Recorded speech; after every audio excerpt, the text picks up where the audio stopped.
Hello, everyone. I distinctly apologize. I was caught up with other things and just asked about some technical difficulty is slash family preoccupations. So started a little bit late. For that, I am sorry.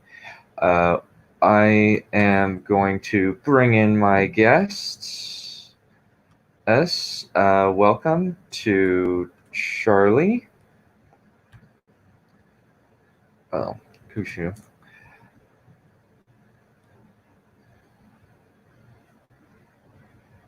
Sure.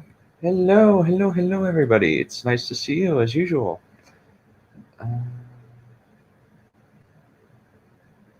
I am doing very, very well, Novaroma. I'm doing wonderful. Work is on my books, proceeding on schedule. I've got a little bit over 2 months to finish my next book, which should be relatively easy, all things considered. I'm excited for how things are going to go. Oh, today I have a few people that I'm hoping to have some fun with today. In terms of writing, so can I welcome Brent Discord or Becoming Better and Kishu. Welcome aboard, boy. It's pronounced Kisho. That's how I Kisho. pronounce it anyway. Oh, it's pronounced becoming beater. Becoming beater.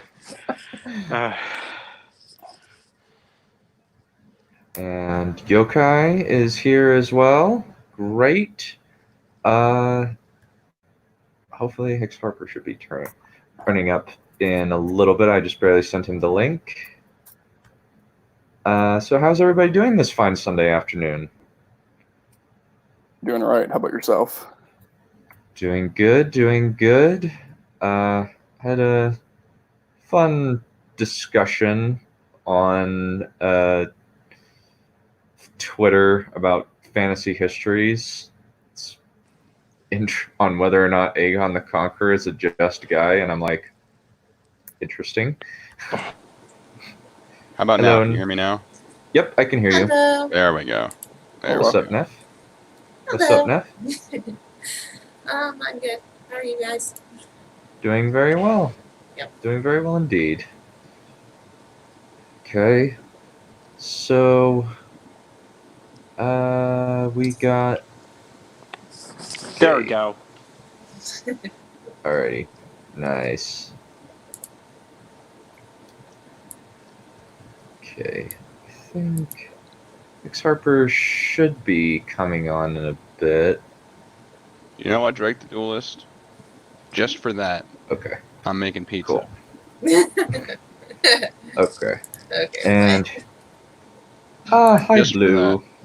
Hello, Let's go. Blue. Good to see you. Hello, Blue. Hey, Blue. Alrighty. So what order do we want to do this? Who feels the most comfortable reading stuff? Since I try to go last. That way, if anybody has to be cut short, it's me. Isn't Hex I going guess I'll first, do or it. at least before me, I think? Are you talking to Someone's going everybody. before me. I know the that. audience everybody. or? Everybody. Well, everybody. Like you guys on to my streamer guests. If no one else wants to, I can start first. Go for it. Alrighty. But kind of tell us about yourself, about your story, and what got you into writing in the first place. Okay, let me try to find a copy of my work first so I can get ready. Can't really multitask. Oh no, well. you're fine. Totally fine.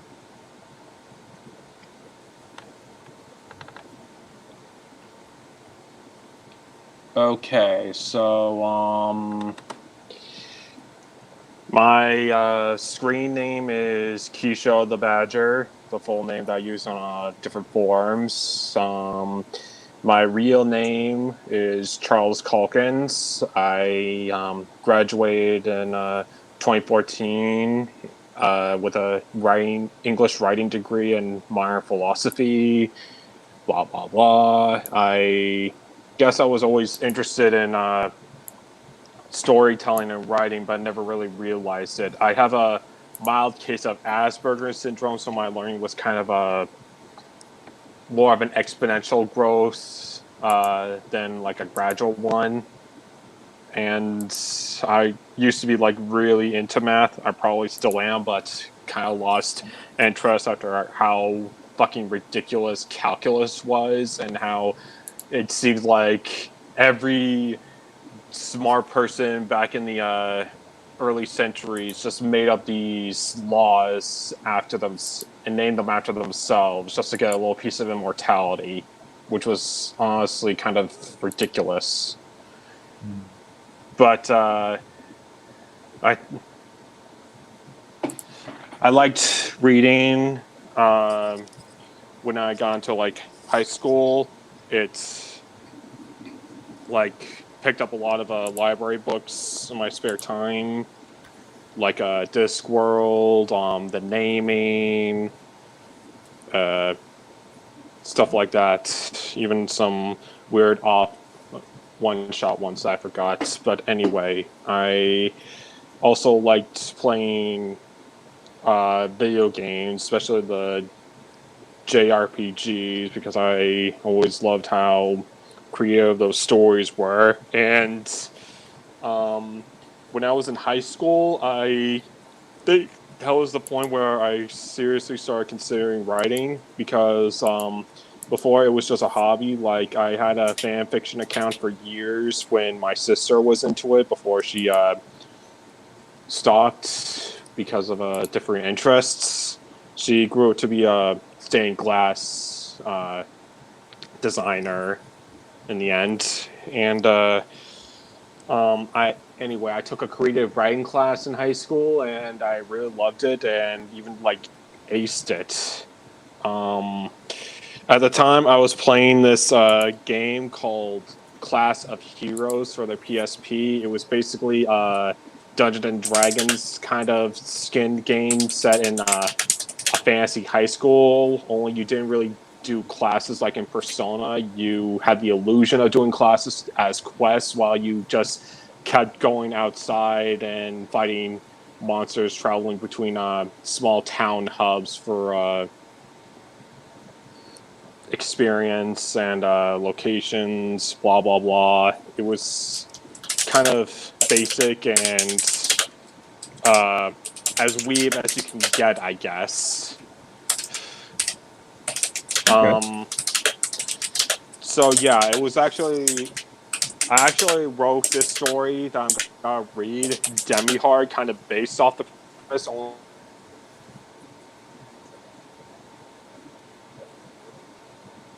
You still with us? Yeah, you cut out, dear. I think we lost him. Oh, dear. Yeah. Oh, There he is. There you are.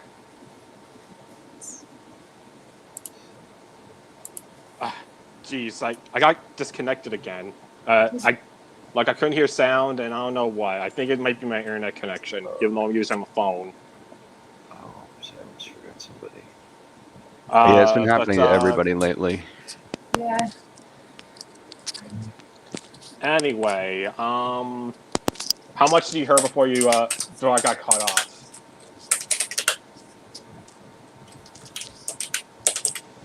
You were describing this, the nature of this video game that you were playing, wherein the PSP different game. hubs were where, you were talking about the hubs. Oh.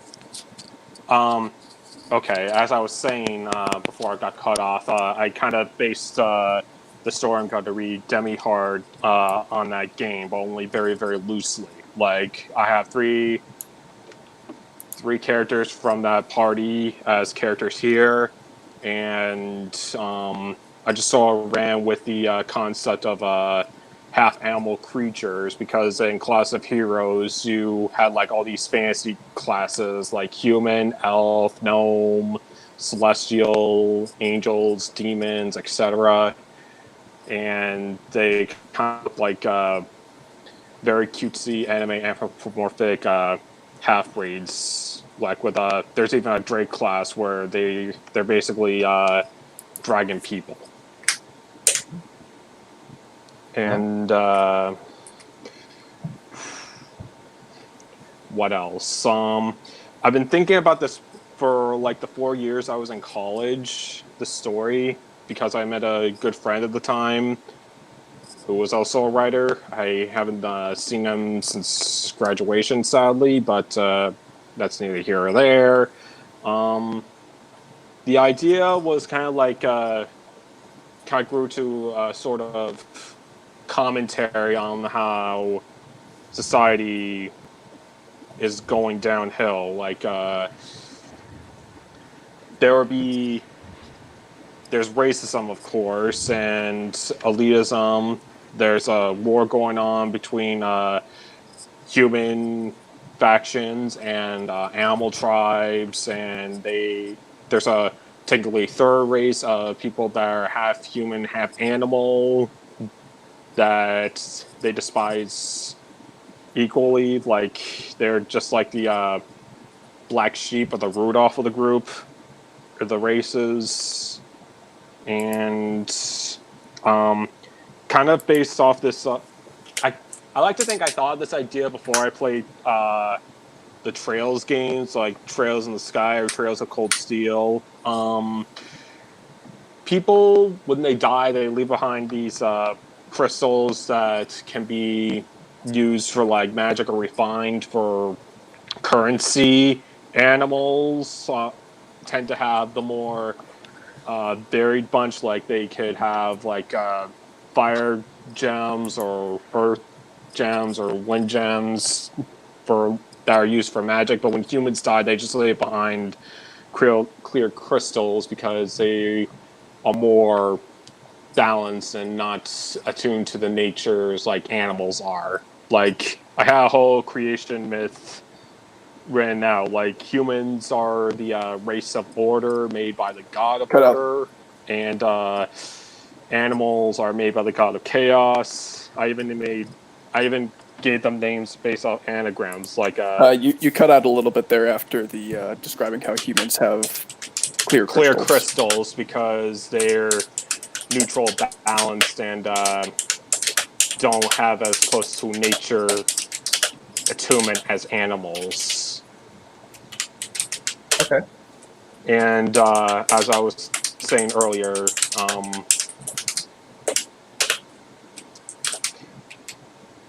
I'm waiting until it doesn't keep cutting me off. Okay. Currently good.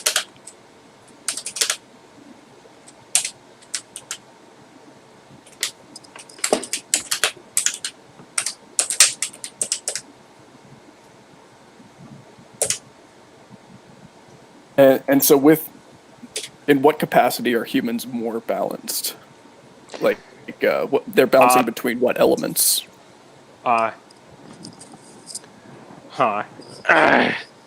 not actually sure. Like, I'm kind of spitballing because it's been like years since I worked on this. Like, the idea is that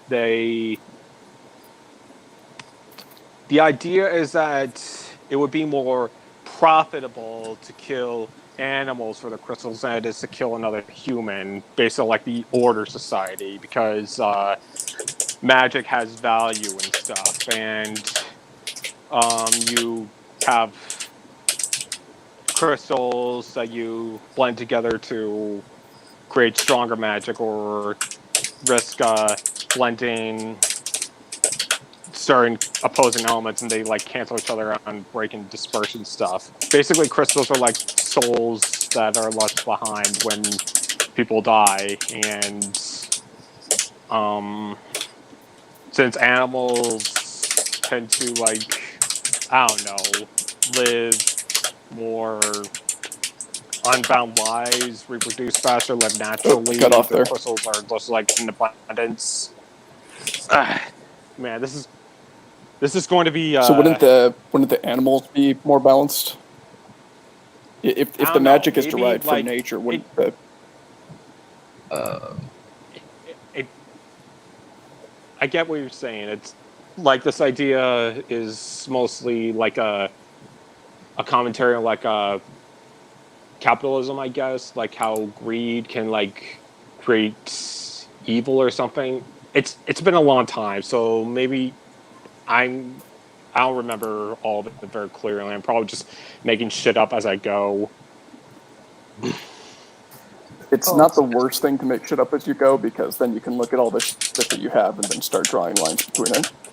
yeah, yeah, it's totally fine. Like discovery writing is definitely a good thing to utilize. You just need to make sure that you kind of go back as you get more ideas and weave those ideas in. Yeah, the main thing I wanted to get out of this is that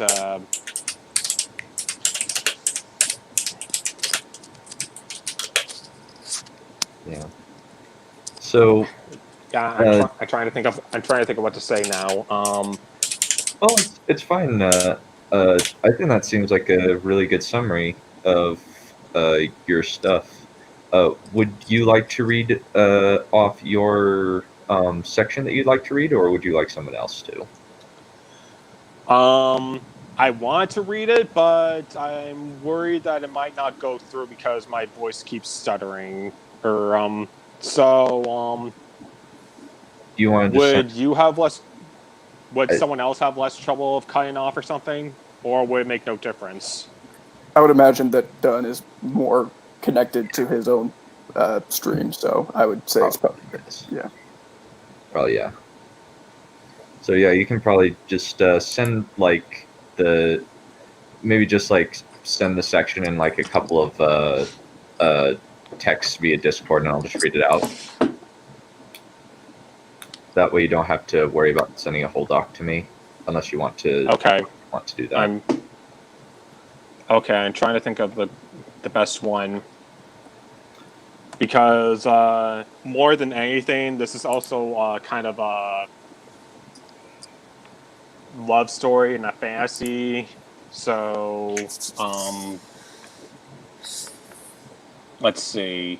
I think I got a good spot. Yeah. So, let's say that each person the 5 people who want to be on, who would like to read their stuff. So overall, like, who would like to read their stuff on this stream as opposed to commenting?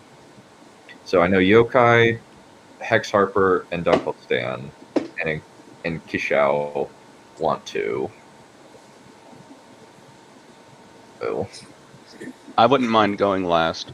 okay. Well, I'm going last. Well, you know what I mean. You know what I mean. Okay, sure.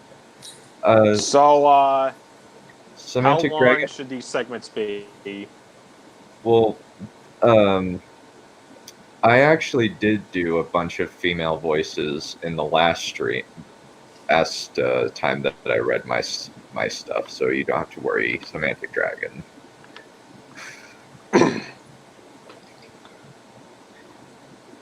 I did On second thought, maybe I did a I'll relatively read this. good English lady accent, I believe.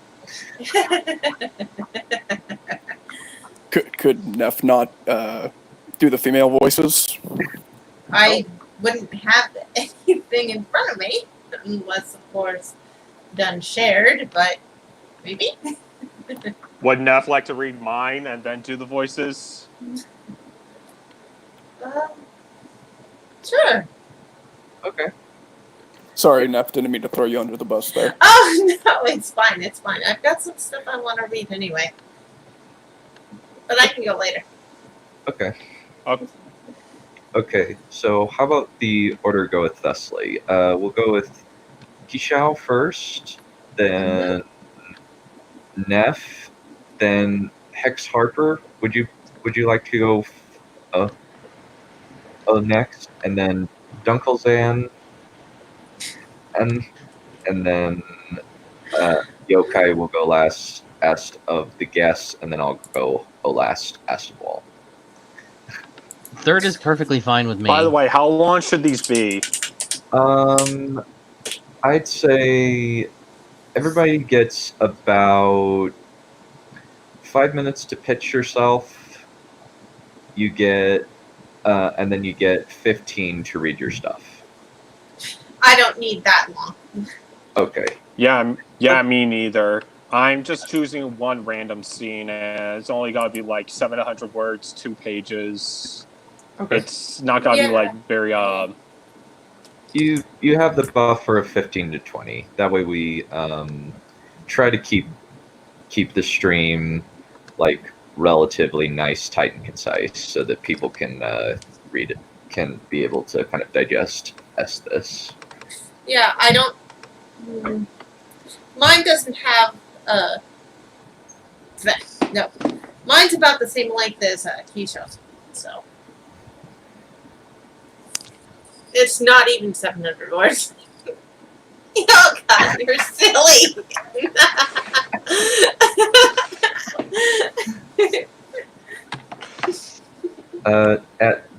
At Burf, are you on my Discord?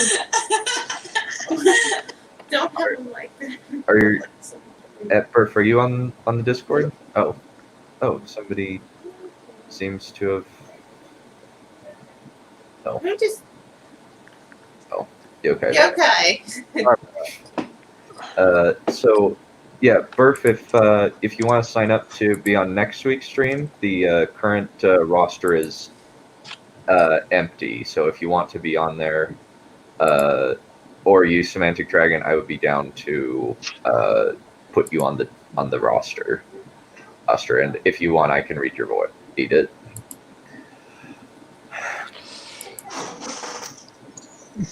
Alrighty.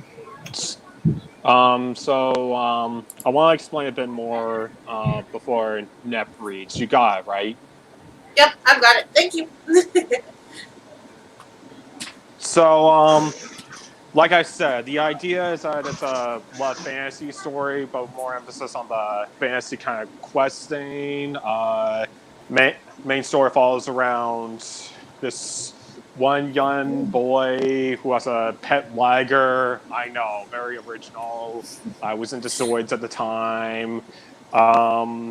Basically, he has an animal friend, which kind of helps him like be a bridge between the 3 races, especially the Demians, and he has 2 love interests who are both Demian. I think they're sisters too. So yeah, it's kind of like that. Yeah, I'm kind of nervous explaining this now because in hindsight it sounds kind of embarrassing of a story pitch. Not even sure how other people would kind of react to it if they heard about the first pitches alone.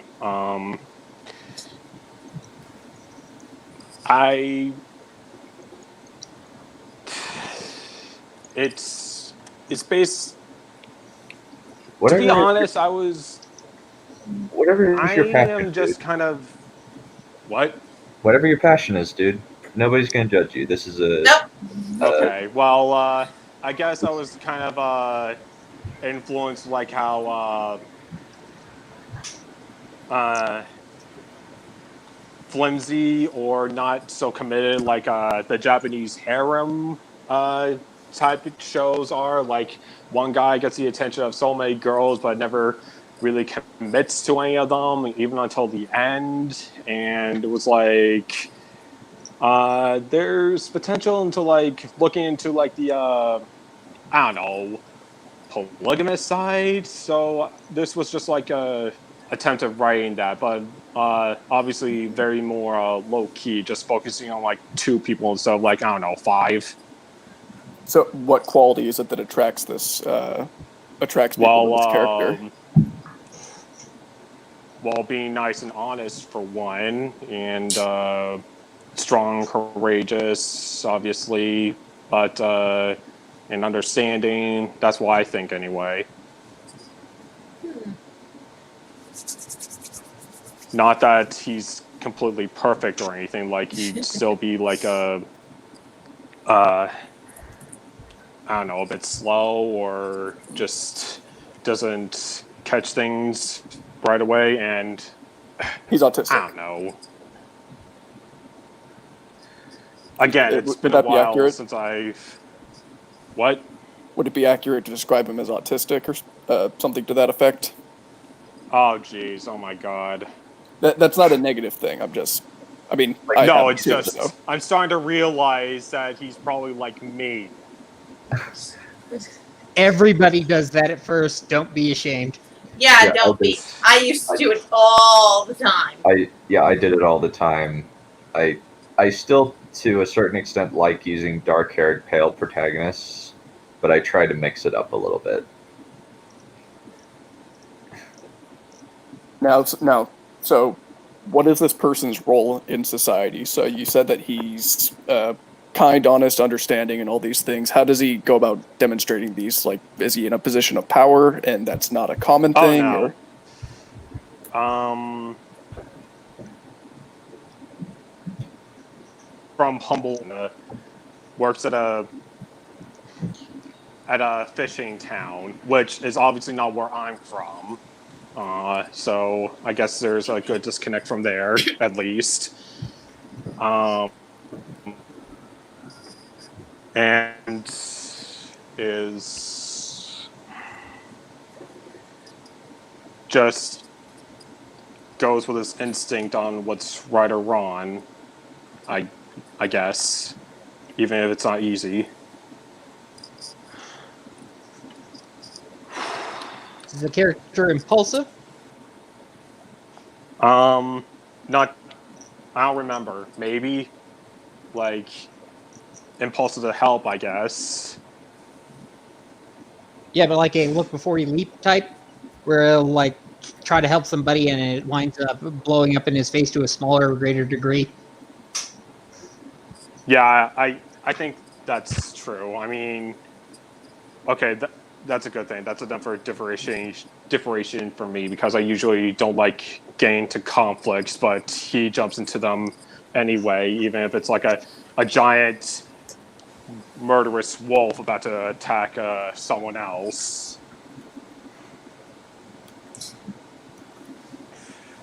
So yeah, the scene that I gave Neph, it's actually kind of like a little bit after that hypothetical scene. Like, the setting is that gathering wood in the close by forest, but then he sees like a giant wolf, which is actually a wolf Damnation, which isn't explained until later, tracking and attacking one of the other characters, Connie. That's how you pronounce it. And he helps distract it a bit while his Liger friend pet attacks it and gets him away from the fighting a bit. And he goes, only not really. It's still trying to look for her while the Liger's wounded, and Ben goes out to try and find her before it does. Oh, geez. Saying that in hindsight really puts into perspective how my younger mind doesn't really think clearly. Like, holes in logic, I guess. I wrote this back when I was in high school, like the first draft, and I didn't like really rework or write this until like a few years back. I kind of want this to be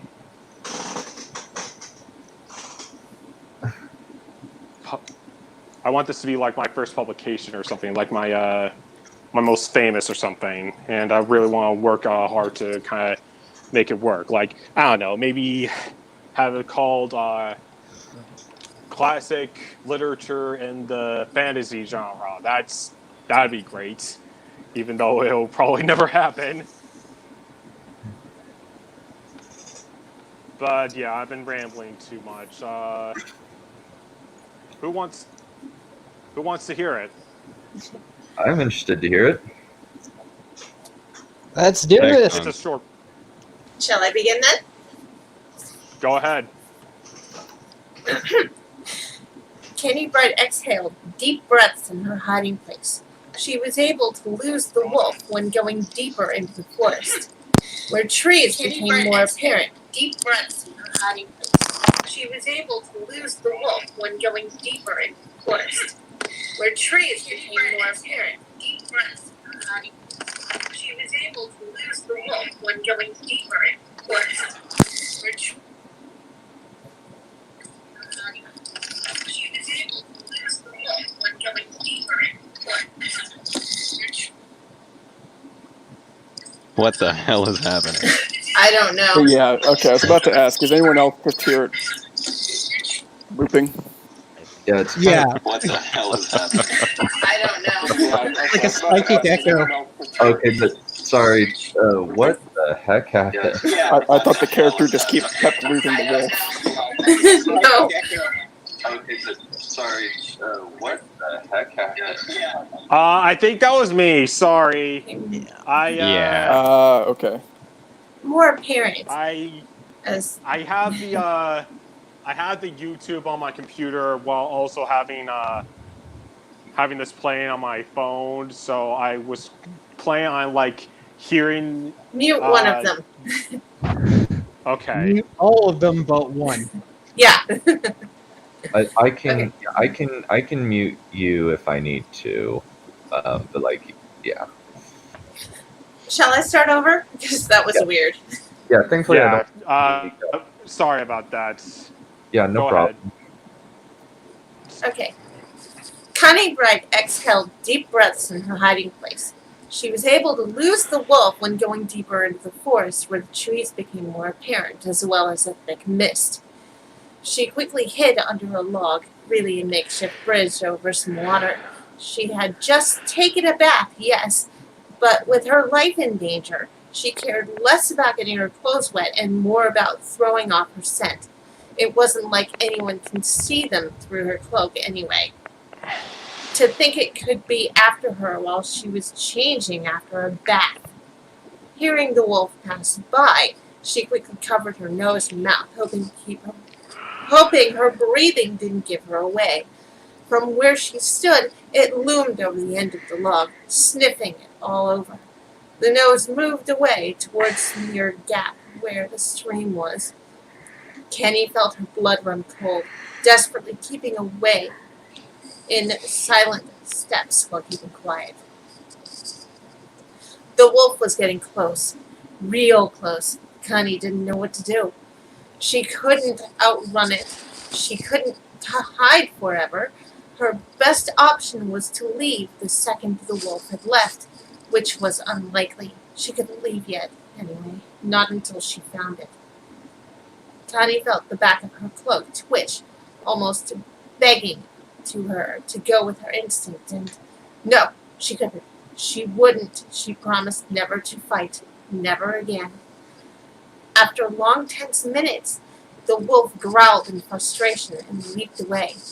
Connie stayed there for a few more minutes until she was sure the wolf was gone. She quickly climbed out of the trench, seeing nothing around her but mist and trees. No sniffing, no prowling, no giant wolf. Connie was about to let out a sigh of relief until she felt something grip her shoulder.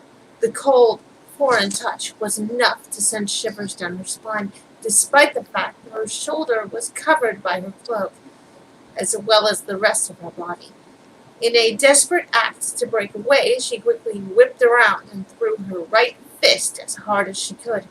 She felt satisfied connecting it and hitting the body to the dirt, quickly securing it to the ground with her other arm. Only after hitting the body down did she notice it wasn't the wolf at all, or any dangerous animal for that matter. The young man from the cave who'd walked into her while she was bathing earlier. Connie looked around, hoping no other creature was around. When the coast was clear, she glared at the boy, still under her, and asked him, "What are you doing?" "Looking for you," Vaughn whispered back. Connie blinked, confused. "Why?" "Because you ran off all alone?" Why wouldn't anyone make sure you were safe off on your own like that? Connie opened her mouth to reprimand him, but thought against it. She didn't know him, and would rather keep it that way. Besides, the less she talked to strangers, the better. Remembering her face as well, she quickly reached for her hood and pulled it over her head, concealing it. The boy blinked in confusion. Why did you put your hood back up? It didn't sound annoyed or mean, just concerned. Rather a bad time and place to ask that question, though. She was still annoyed. You ask too many questions. Sorry. An awkward moment passed between them before she huffed an answer. I was cold. Yeah, I guess it is getting a little cold out here, he nodded. Kenny nodded back, unsure what to say. It was awkward and stupid talking about these things, and she should still be mad at him for peeking on her earlier. Oh, right, I never got to introduce myself yet. The young man then extended a hand to her. I'm Van Goodwill. Connie stared at his hand and up at his face. The boy then smiled at her friendly and encouragingly. She'd seen acts of kindness before, but never before so frontal, showing this level of honesty, except that one time. She lifted her hand, hesitating for only a moment before pulling her hand out of the depths of her cloak and shook his. Kenny Bright. She was relieved he didn't question about her gloved hand. And that's it. Oh man, that's even more embarrassing than I thought it would be. Oh, Really? I Because honestly it was actually forgot- better I than I honestly- was expecting. yeah. I Sometimes honestly forgot about the whole bathing thing that I added in the rewrites. I Obviously, found that really interesting. You write a lot like I do. Maybe I'm not sure whether that's a good thing or not. I'm still working it out. a lot of authors' styles are very I similar. don't like who? If Break you're, the list. oh, sorry, go ahead. Oh no, go for it. If you're trying to, I mean, it's fine that she's bathing. I mean, that's a thing that people do and did. So if you're trying to mitigate the whole, like, I'm not sure what quality that you're embarrassed about, but if you're trying to mitigate that, you can describe why she's bathing. For example, like she works a lot or whatever. Or I don't know, just elaborate on it as opposed to simply focusing on the idea that she is bathing. If that makes sense.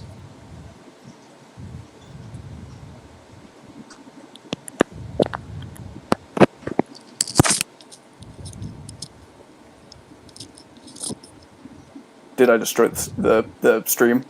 No, you No? didn't. No, I'm I'm hearing you. still here. You're still The good. stream is dead, son, and it's all your fault. Look how they massacred my stream. Alrighty. Well, alrighty. So, I believe it was Neph up next. I don't mind going next. Alrighty. Okay. I took some notes. I can send them to you on Discord if you like. I don't mind going next. Honestly, I missed all that. Okay. I took some notes. I can send them to you on Discord if you like.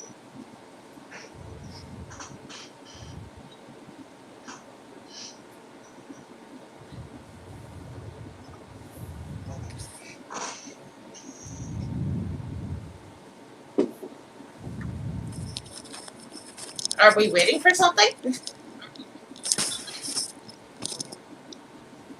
Just whenever Waiting you're for you, ready. I guess. Yeah. Oh. Okay, so. Keisha. It's echoing again. I can hear it. Okay.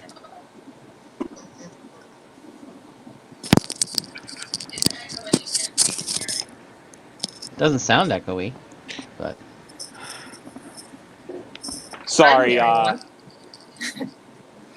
again, I went to my computer to try and hear this clearly because I keep losing signal or something. Like, I completely missed the commentary of after Neph read my story, which kind of sucks. Ah. I Okay. think Drake the Duelist said that you write very similarly to him. Yeah, that's what I heard too. Yeah. And that if you were concerned Okay, about... I'm going to get off the Steam Yard. I'm just gonna watch the rest of the stream on YouTube. Well, it was fun having you, being- I have to say. Thank you for coming on.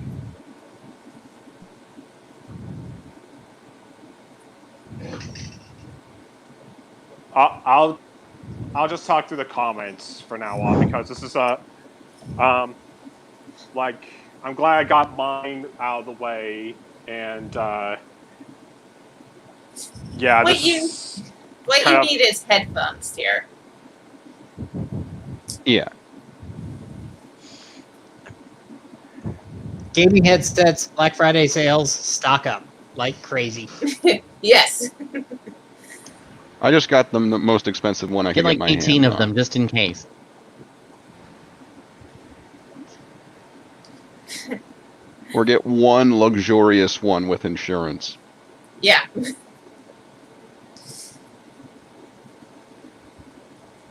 Okay. Let's see. So, mine. Go, Neph. Well, mine. I started. I suppose you could say discovery writing because I went in this with absolutely no plan whatsoever. But the reaction, what happened 4 years ago was all of these people have gone crazy, and it felt as if I walked into which should be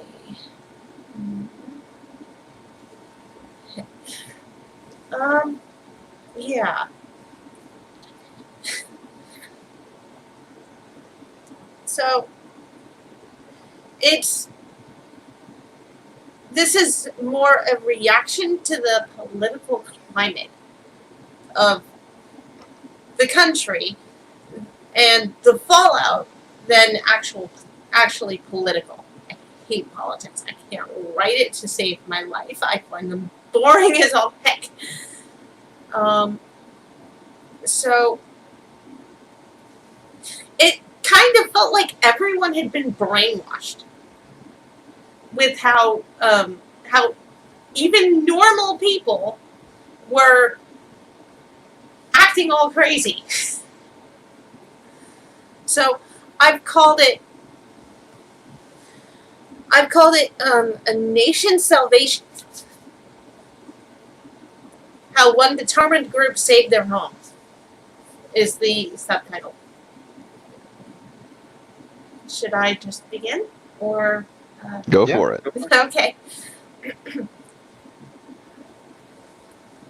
Prologue. Invasion.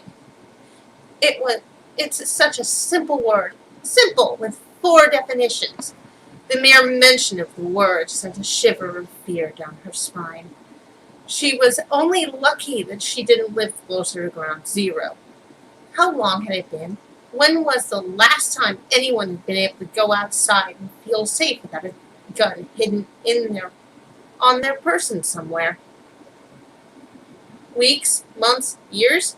Or was it decades now? She had stopped counting, honestly. She sighed as she looked out the window and saw the black clouds hiding the sun from view. There hadn't been a nice day in her memory, short-term or long. Her once great kingdom had dwindled to a few strongholds. At first, the aliens had seemed to be a peaceful lot. They managed to fool almost everyone. Almost everyone. Now their territory had been reduced to several closely interconnected territories. They were essentially a nation in exile. A new capital city had to be declared once the original Ellington had been overrun, and everyone there had been brainwashed. At least, it seemed that way to everyone who had a brain. The new capital of their nation had been moved several times as the territory they controlled shrunk. They had to protect themselves first. As much as Eleonora Carter wanted to, there was no way she'd be able to lead any kind of advancement to regain lost territory. They were too few, and at the moment, too weak. Minerva, dear, came a soft voice from behind her. Yes, Alistair? Minerva asked, turning to look at her dearest friend. What is it? The black constructs have been spotted. What are we going to do? Alistair asked. We are willing to fight them if you think that that's what's best. They are here? Minerva asked in a shocked tone, her dark green eyes widening in fear. But we aren't ready. You think I don't know that? Alistair asked almost snarkily. Our sorcerers are not ready, and the first scourge is at our door. Minerva sighed, pinching the bridge of her nose. Alistair, calm down. We can do this. We can rid ourselves of the scourge and the black constructs if we could stall for just a little more time. Then I'm sure we can unite all of Ekatasi. Some days I wish I had your optimism, Alistair said, his lips twitching upward in what was sure to be a smile. Minerva blew a breath out. Thank you, Alistair. Everyone had been starting to lose faith lately, even with their fatale. The giant war cats they'd discovered a way to breed. All they were able to do was to stall. That was the depressing reality they lived in. Alistair wasn't the only person in her cell either. He was just the person who had been with her the longest. Then there was Elizabeth, who went by Liz. Liz was tall and willowy with long arms and legs. She was also a mage, one who specialized in healing and defensive spells. Liz was one of the too few mages on their side, one of the few sorcerers that had managed to evacuate from the academy. The loss of the academy had been one of the heaviest blows to date. Liz was likely to have several brothers and sister sorcerers who had also been able to evacuate, but none of them had managed to find their way to this base yet. Minerva could only hope that they would, for Liz's sake. Liz was very lonely. Alistair was a big man with a broad chest and big muscles. He was tall, with dark red hair and a short beard. Alistair was her strongest knight and had taken over teaching the new recruits as they arrived. There were more coming in, but they were massively outnumbered by the black constructs, and Minerva was certain that her people would always be. Then there was Sunny, Minerva's fatale, and that's that.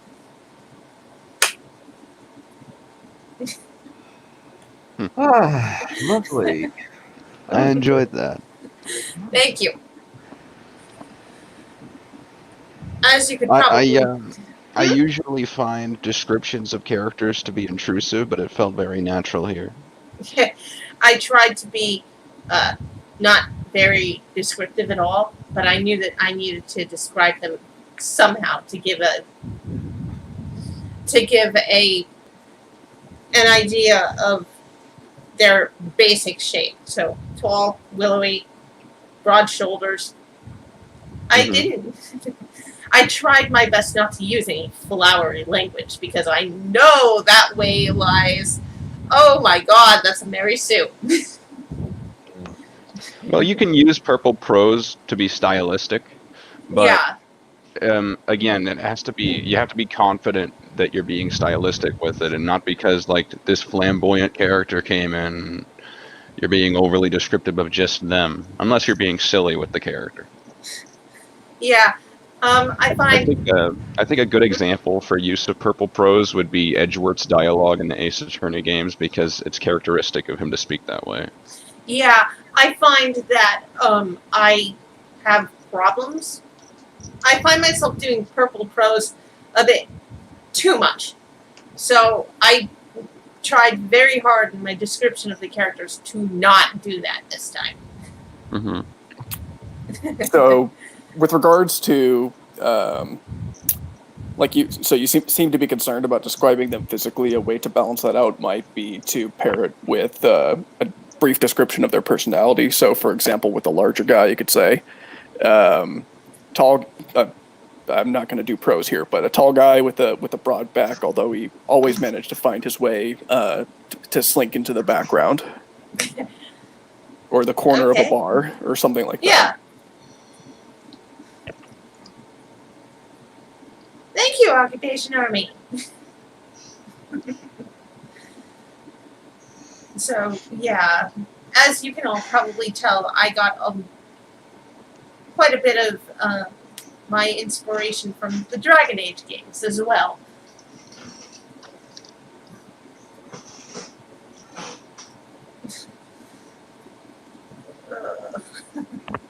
Yeah.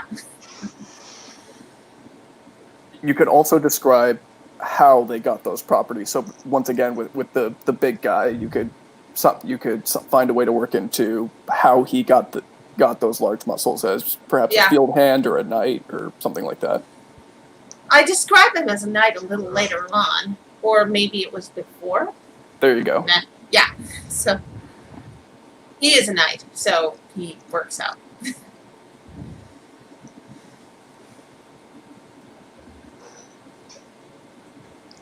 We lost someone. Becoming better, no. Becoming better. The thing is, He's busy becoming better. Yep. Okay. Oh, there you are. Cool. There he is. And this is obviously going like way too deep, but for example, if he's a large guy, you could perhaps contrast that against other knights. So oftentimes you found there being shitty knights who were like basically just in it for the money and prestige. So maybe he actually works hard at it, whereas other knights are just kind of shitty and just in it for the money. Anyway, that's down the line, and I'm just extrapolating. So feel free What to I'm curious about disregard is what I said. how. What I'm curious about is how the sort of this dysphoria going on among the ranks impacts the story later on. Perhaps it's too early for me to ask that question. It is a bit too early. As I said, this was my first foray into discovery writing, so this is basically all I know about what's going on. I gotcha. And I'm not even sure how I did it anymore. That's the thing. Sometimes planned writing can be frustrating. Yeah. So is this going to be like a full-blown alien invasion, Independence Day, but Invasion of the Body Snatchers kind of stuff? Kind of. I mean, Independence Day was not what I was thinking when I got the inspiration for some of this stuff. It was just everyone started acting out of character. It was like, what the hell happened to everyone? Even the most rational people were going crazy. Yeah, but how are they going to fight it? Is this a diplomatic story or is this a war story? I have a... I'm going to be brave and call this a suggestion. Sure, go ahead. Since you want this idea to be thematic around characters acting out of character, perhaps this can be an insertion to another story that you're writing, where you can showcase how differently the characters that we're used to are acting due to a situation. That's a good idea, actually. Like, what you seem to have here is sort of like a template that can be inserted into any story. Like, I actually think maybe what you would be good at enough, at least in this particular context, since you seem to have an interest in this, is make yourself a little, I want to say a little method to use in the future that can be used in any story, where it's like, okay, I would like there to be a point in the story where the characters suffer from some form of dysphoria, whether it be for a political reason or otherwise. So then you create a method for how this can be used in the future. And then when you'll be running another story that's unrelated to that, there will be a point in the story where you're planning there to be some kind of dysphoric issue. And then you turn to that method and utilize it. Okay. Yeah. That's actually kind of how Quentin Tarantino writes, is he just comes up with a bunch of ideas for scenes that he wants and then kind of finds a way to draw, not contrast, not comparison, draw logical lines in between them. Mm-hmm.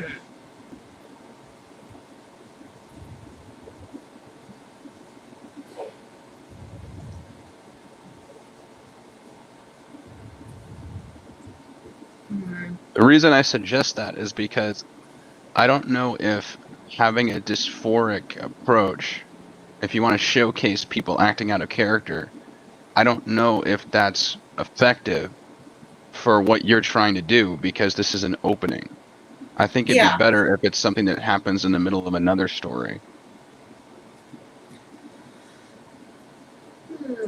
Yes, I might have to. Like maybe this is an immediate res open, and then you flash back to like 2 weeks ago before the invasion started, and you see what people were. And then about like 100 pages in, you get back to the opening. Okay. That's another good idea. You can have a flashback be the beginning of the story. Yeah. When you do that, you generally tend to not go to do too much detail when introducing the characters in the opening. I think it would be good to do it that way, because then you can better showcase and show, but not tell, why it is that the characters are acting strangely.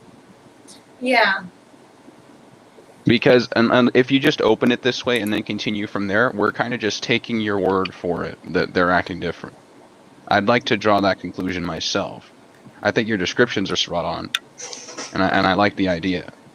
But I think that, like you said, this was discovery writing.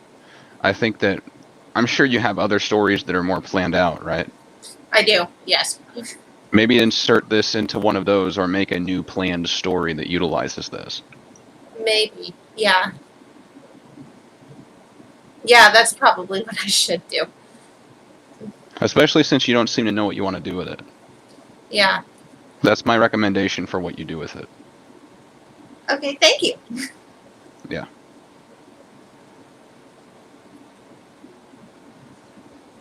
So whose turn is it?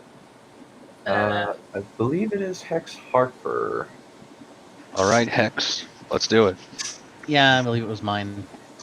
So Hex, tell us a Time little for the bit bathroom break, everybody. tell us about yourself and how you got into writing. Okay. In terms of, I mean, I had wanted to write in general since high school, and there was a couple times where I was like really getting into it. Then life happens, and I completely dropped stuff.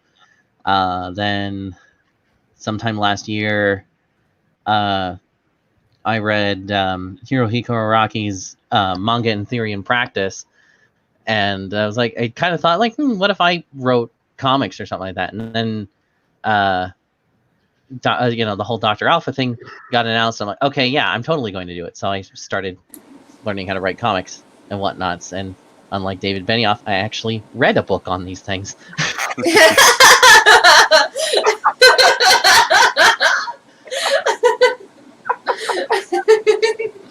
Yeah, the existence of such poor, successful people can be quite reassuring.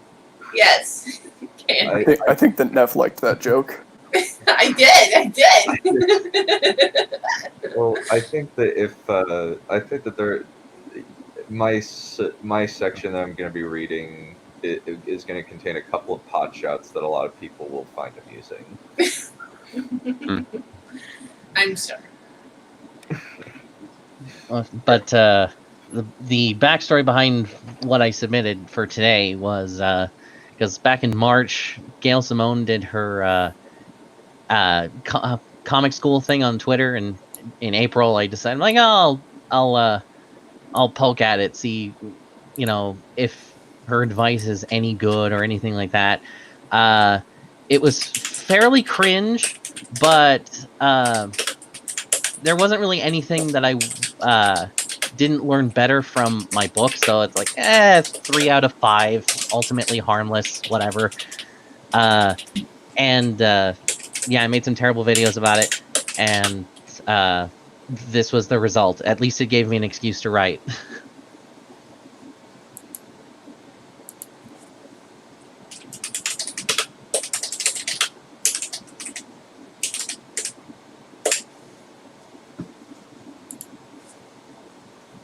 Whenever you're ready.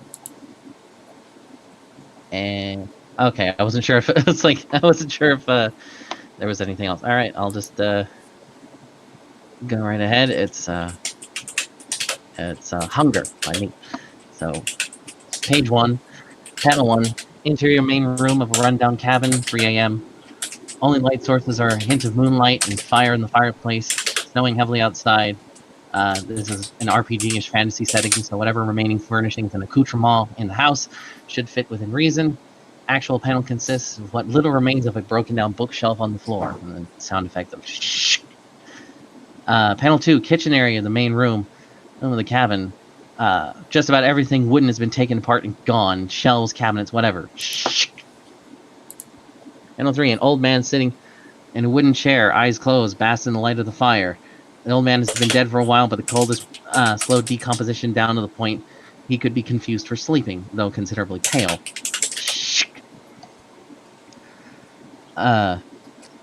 Another corner of the cabin. Most of the floorboards have been ripped out. Panel 5. A young warrior clad in armor. I'll just call him Ajax to make things easy. Male. His back against the wall by the fireplace. He's dragging a whetstone across the edge of his sword. His hands can barely hold the thing from how much he's trembling. He hasn't had a proper meal in about a week and hasn't had a proper night's rest in equal that time.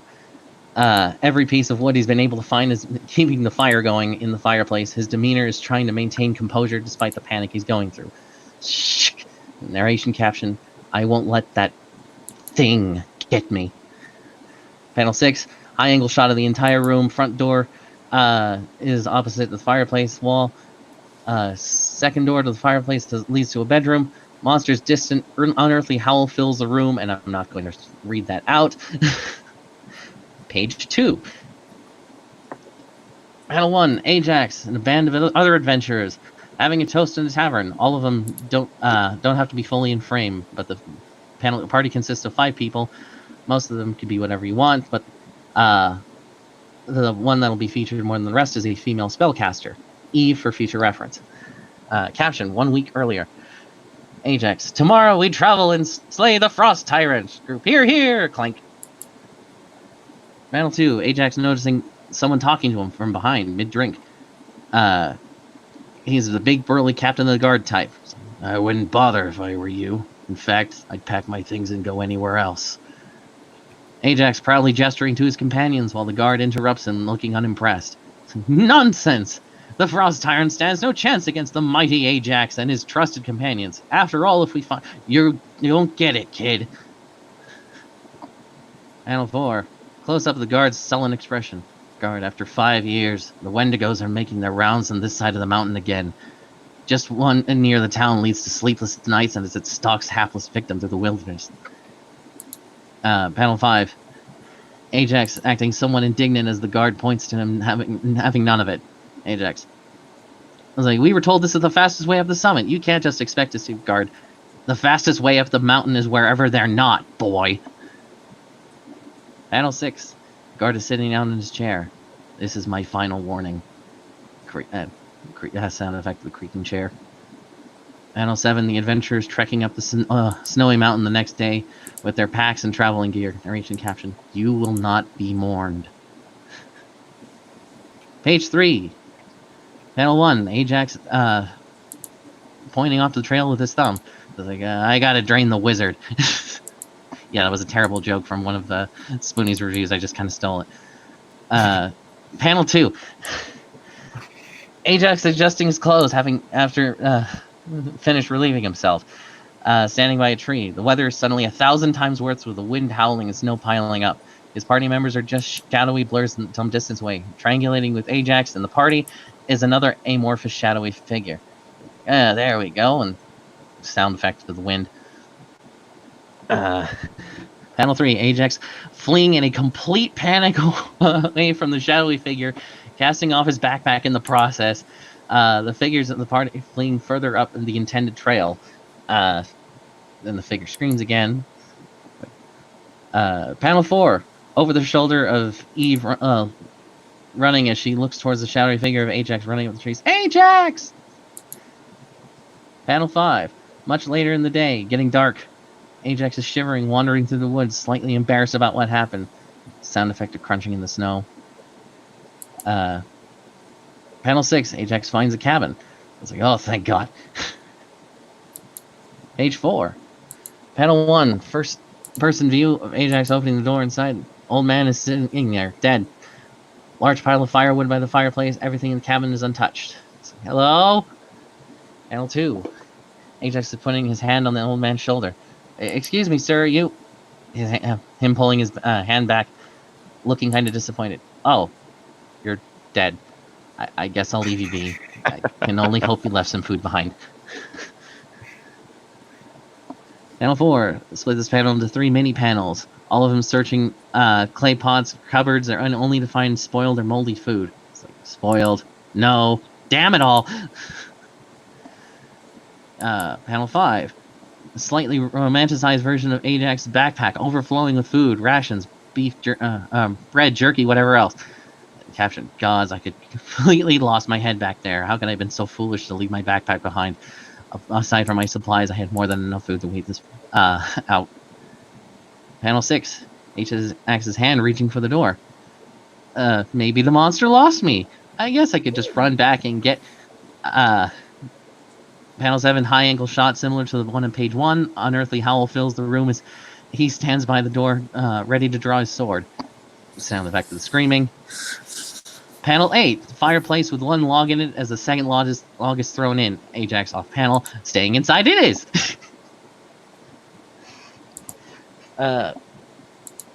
Page 5. Panel 1, Ajax clutching his aching stomach, narration gun. Days without food. Sound effects of groaning. Panel 2, Ajax running back in the cabin holding a clay pot full of snow. Right in front of the door, you can see where he's collected it. Narration caption, only venturing out briefly to you mind muting for me so I can better hear Hex? Oh, I was just telling Neph if she could mute it while she's typing so I could better hear you. Huh? Oh, sorry. Thanks. Oh, it's fine. It's fine. It's not like it's any good. I actually really like it. Venturing out only briefly. Let's see. Panel 3, him removing the door to a cabinet. Narration caption. Eventually doing whatever I could to keep the fire going. Panel 4, Ajax and Eve sitting on a picnic blanket out in the sunny field with a basket full of food. Ajax is leaning to kiss her neck. Eve, I hope you enjoy it. Ajax, thank you so much, Eve. I'm starving. Sound effects for kissing. Narration caption. And every night I have similar dreams. Panel 5, close-up of Eve's face giggling.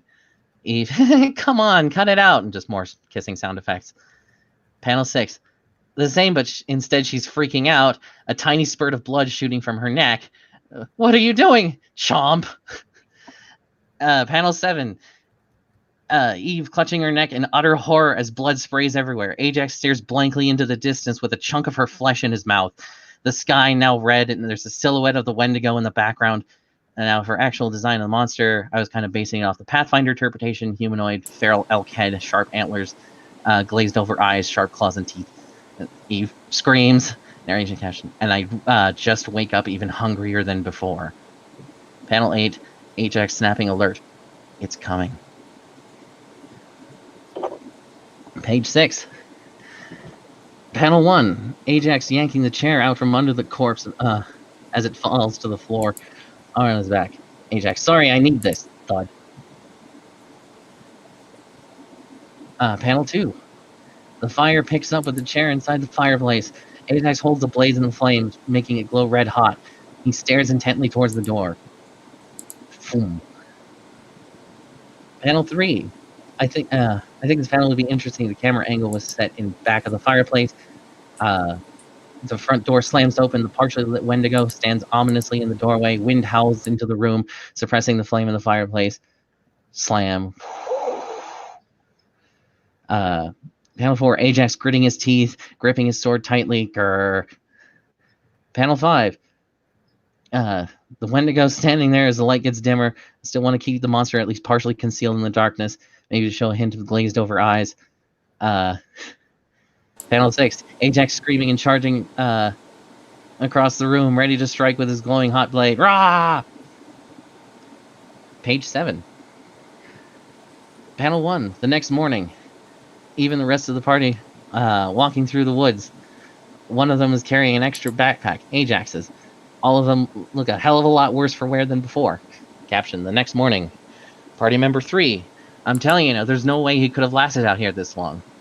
He's got to be okay. I just know he has to be. Panel 2. Party member 4, pointing to the cabin. A faint bit of smoke still coming out of the chimney. Party member 4. Hey, look, I guess somebody's home. Panel 3. Even the other 3 members rushing towards the cabin. Eve leading the way. Party member 3. I swear if he's been living easy while we went through hell, I'll kill him myself. Eve. Ajax! Panel 4. Eve standing at the doorway, looking into the cabin, unsure of what to feel. Ajax? Page 8. One splash panel of Ajax, now a Wendigo, hunched over the corpse of the old man, blood all over his face and claws, staring towards the doorway, only bits of his armor hanging on his body. The old man's chest and abdomen are completely hollowed out, show off the monster in all its grotesque glory. The end.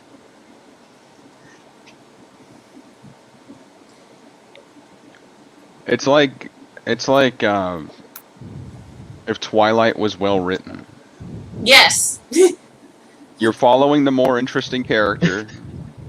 You gave him a personality that usually characters that aren't in high stakes have, like Spider-Man or Deadpool, except they don't, it's actually a problem that they're there. And I mean, you've got the love interest in there, so that always works. Yeah, that does. I actually thought that your descriptions of the panels, your formatting there was actually quite useful. I think you're actually really useful to have around. I have a for good that book reason. on it, so yeah. So I've got a couple notes. With regards to Ajax, why is he taking the mission if he understands that it's so horrible? Does he have like a drinking problem and that's why he's taking work that it's the only work he can get, or what's the thing? Well, it was more of, okay, Maybe we're it going has to do to this do one with the thing, fact and that it's there's like something wrong with him. He's like half vampire or some shit. This wasn't really supposed to be a fully fleshed out. It was just more of a writing exercise, and it was just like, oh yeah, we're going to do this one thing. No, reschedule that because this thing is in the way. I'll be honest. Like, I feel like we can take care of it, and then him he just taking on a botches weird his will job. saves and. I feel like him taking on a weird job kind of speaks for itself, and that there's clearly something wrong with him that he's trying to avoid. Well, what I'm saying is that if this is fleshed out into a full book or comic book or whatever, it wouldn't be unuseful to describe. With regards to the weapons that they're using, this is just a irk that I tend to have, so everyone seems to always default to swords, but if he understands what Wendigos are, I'm not sure a sword would be the best tool for that, so you could consider them going out with unconventional weapons, perhaps like a large spear or something to that effect. He wasn't out there to fight Wendigos though. That was the problem. That's the thing. They just sort of wandered in on the. Never mind. Maybe give him a dagger. Maybe give him a dagger, because that would show that he's under-equipped. Fair enough. I don't think the stereotypical use of swords is annoying at all. That's just me. But I do agree that I think that between what Becoming Better is saying and what Hex is saying, I think maybe the answer here is to give him something that showcases his lack of equipment in this scenario. I would give him a dagger. Yeah. So either he's very experienced or he's completely or he's completely under. Just give him something there rather than just the typical sword. Either like make his weapon a part of his character.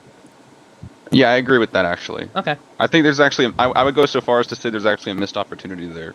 And my only gripe was that Eve doesn't say anything other than Ajax's name, pretty much, other than the dream scenario. I had 8 pages. I had 8 pages, and it was, and this is kind of my first time like writing like horror in general. Just have her say something else when she calls out. Like, just Ajax, you big dumb person. Yeah, it was like like I said, it was. I mean, she sounds like a Pokemon named Ajax. Like all she says is Ajax. Oh yeah, well, it's terrible. It's terrible. No. It was enough to convince me that you're probably the person I would want to go to for advice if I was to convert prose to a manga or something. Me too. So don't desecrate yourself too much. I think you're very useful. Especially with regards to it being a rough draft. My last note would be consider removing the in medias res opening, considering you already get to action by page 10. Or it was 8, but okay. It was 8 pages. Within page 10. Okay. Oh, I thought you said by page 10. I'm like, what? Okay. Well, yeah, but I used the wrong. Yeah, I'd heard. Hex, can you do me a favor? Can you actually read the opening for me again? Just the opening, like up to when it shows him saying, "I can't let that thing get me." Up to that. I'll just quickly summarize in terms of it's just showing off bits of the cabin and whatnot, and all you hear is the sound of him sharpening his sword, and just how he's been tearing apart everything just to try to keep the fire going. Mm-hmm. And so yeah, I was trying to. Like, I didn't want to, obviously didn't want to start it, right at the fight, but just, right before it. Well, I actually thought it was really fast-paced despite that. So, yeah, I don't know, I liked it.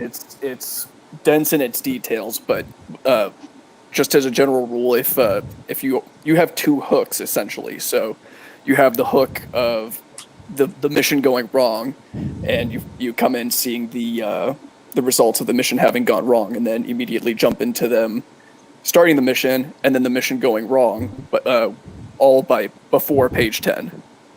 Oh. Okay, I got you.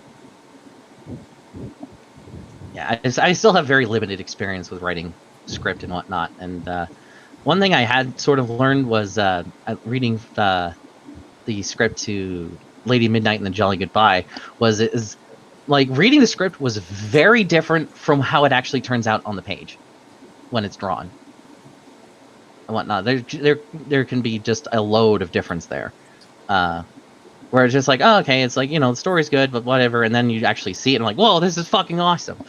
But I think that you set the mood really well. That's something that I really enjoyed about the way that, at least the way I was imagining it in my head. Thank you. I know. I'm sorry if I sound defensive. I'm just really stupid. I agree. The mood is really strong. Well, thank you.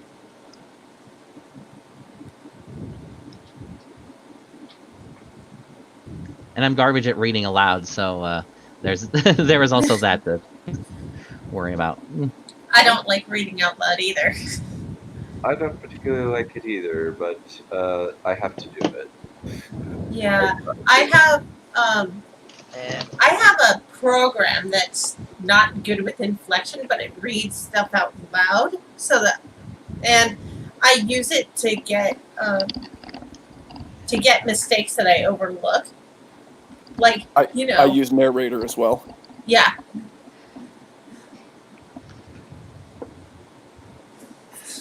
Oh, yeah, I definitely agree. Looking back, I'm like, oh yeah, Eve is just totally a fucking Pokemon.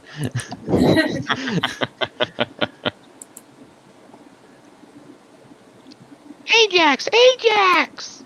None of them were supposed to matter. Everyone was supposed to die.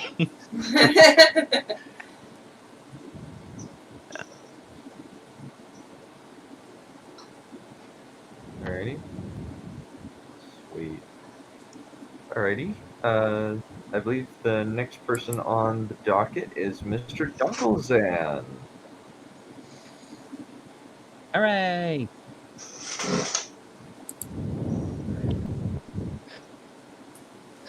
So, like, what am I supposed to talk about here?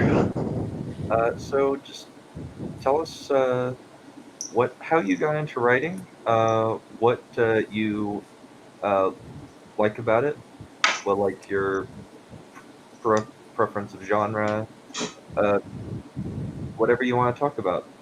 You get 5 minutes, five or so minutes, or to just pitch yourself, however you choose. And if you want to take shorter, so you can read for longer, that's going to be fine also.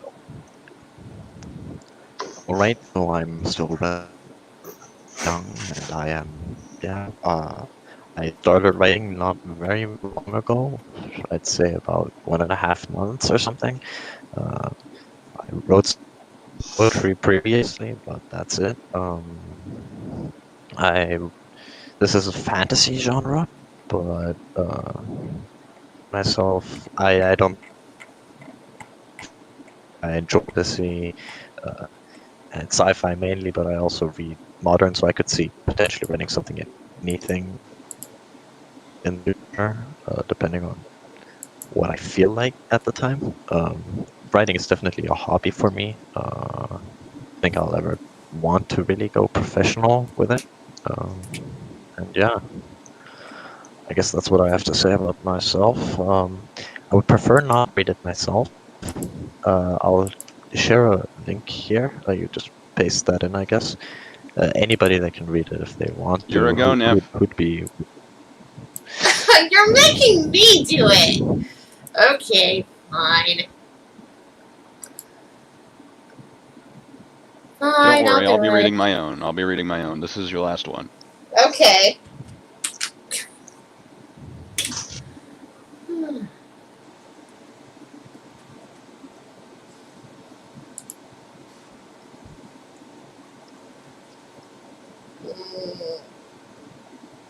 I suggest, Neph, the reason I suggested you was for the story that had all the female characters in it that didn't end up having that many. So I didn't mean to saddle you with the responsibility of reading everyone's stuff. No, it's okay. It's okay.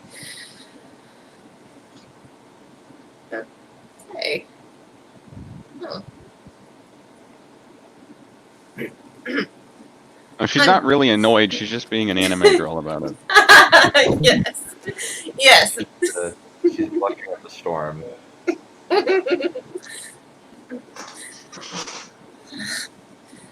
I'm getting too old for this, was my only thought between the labored breathing and inhibiting my speech. Oliver briskly came up to me from behind, yelling, "We'll be safe once we get to the tree line." Had I not been so foredone, I might have made some snide remark on how he needn't waste his breath telling me such things. I knew, of course, he was right. After all, without me, this halfwit probably wouldn't know the slightest thing about these beasts. Iliumba didn't follow you into the trees. It wasn't worth the effort for them. Why would an apex predator of the plains need to trouble itself with the rough terrain in the thick forest, especially when most, including wild beasts, know to fear this forest for the profuse amount of traps laid to capture most anything stupid enough to enter? We had not expected to be required to fall back to such a precarious and ominous location, and as we had arrived, I wished to give Oliver a piece of my mind. Luckily, we kept close, just in case. Thanks, Oliver. She should have warned me, yet, however much I wished to blame Oliver for not keeping watch, I couldn't. After regaining composure, I know it was my fault we were forced to come here. I knew she had exerted too much of her energy in our last encounter. An ill memory. I got too close to a lag and Oliver had to save me. And then I went about carelessly in the plains again. I almost died then. I mustn't take out my frustration on them. Good. Is he genuinely concerned? Yeah, let's get going. I remember a town near here. Going home? Damn, I forgot you knew this one just as well as me. Why am I surprised? I found her and hired her there. Yeah, I guess it's about time. I'm not performing well, and the stress isn't well becoming for me. No response. There's no need for me to endanger you any longer if I have nothing to gain from it myself. Very well, lead the way. They are both waiting for me. Better not disappoint. I believe it was along the edge of the forest. What will I do when I get back home? I guess I'll sell the book to be treasured or continued by another. Then I'll settle down, probably in a little hut outside the confines of the town, but not too far. Before all of that, I'll have to pay them, but that's a given. We'll probably give them more than their share. We'll need to get a proper job after this whole ordeal is over anyway. I couldn't imagine. Oliver? He's pointing at the ground in front of me. Ah, thanks.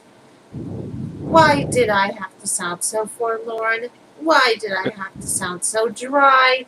If you didn't stop me there, I'd have been maimed. They were anticipating my move. I don't have any time to think. Hold on, just one sec. Is there somebody in like a tornado or something? Oh no, I have Just as long as it's you, it's okay. Because you're the one reading. Yeah, my AC is dead in upstairs. No, it's all right. As long as you're the one house. that's, as long as it's, if it's from the person reading, then there's not much anyone can do about it. Okay. Okay. They are anticipating my move. I don't have time to think, it seems. I never have time for thinking. Tree, the moss is growing weirdly there. Is that a trap? Yep. This tree has grown to have a fascinating... No! Focus! Tree. Ah, the river. I'm certain now. Poglagaslo is just down the river here. Where's Olivia? I guess I can wait until Olivia is here. The landscape is beautiful. Oliver seems to think so too. He's not even noticed my staring for once. If I'd known it would come down to this, I'd have taken the other route around. The road might not be safer, but it leaves more time to think and more time to enjoy the scenery. Such times seem brief and fleeting. Olivia is here now? Okay, time to get going. Let's move on. It's nice I don't have to pay as much attention to everything here. Don't slack off, stay alert. But I can look around more. In fact, I almost have to. These bushes no longer look green. Is that because of my experience? Or have they siphoned the nutrients away from the environment again? The grass still looks exactly as I remember it. Is that really me? I guess that's something I haven't considered in a long time. I shouldn't worry about it now. I'll just fix up my appearance later. What does she mean? Chiami. Oh. That reminds me of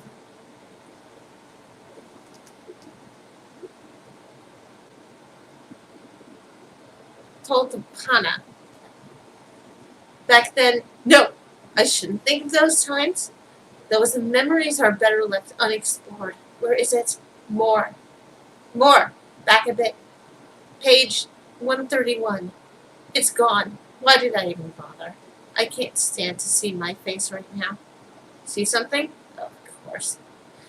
It's nothing. Let's keep going. It's not far now. I can just about see the entrance coming up. Thank you. Confused? I guess I wasn't very specific. Thank you for accompanying me all this time and supporting me. They weren't expecting that kind of message from me. Although it may seem normal to you, it is far beyond what I expected people to do for me. No problem. His face says it all. She didn't even respond at all. We're here. Looks dark and damp. I'd almost forgotten. Finally home.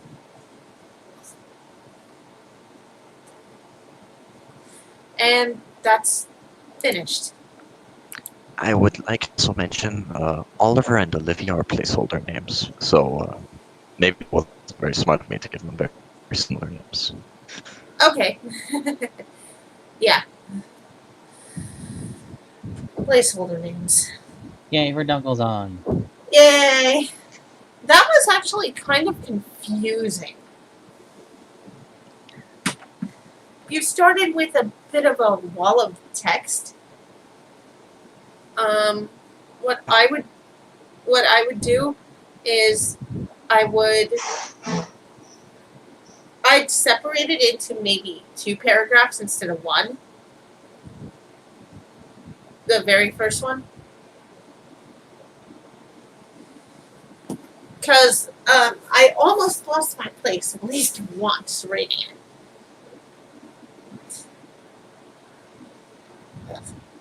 It is interesting, though. What she's explaining is not so much the content; it's kind of like how the content is organized. If Yes, there's too many exactly. sentences in a given paragraph, it can be easy to lose your place in it. Yes, exactly. And if the sentences are overly long, too, that can also be a problem. I like to have a lot of overly long sentences as well, but it's good to punctuate them by with short ones. So, for example, if you notice that you've used a couple super long sentences in a row, consider peppering in like very, very short sentences. Yeah.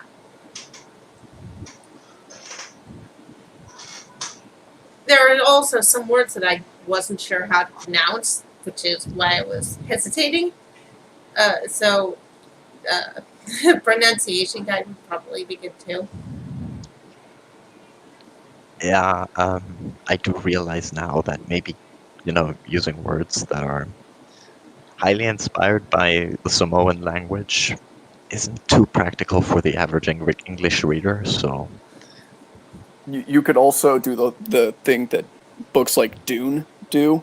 So Dune has like footnotes at the base of each page that uses like a Fremen word, for example, and then there's a dictionary in the back that shows you how to pronounce it and also what it means. What it is. Yeah. That'll help. That'll help a lot. It's an interesting start, though.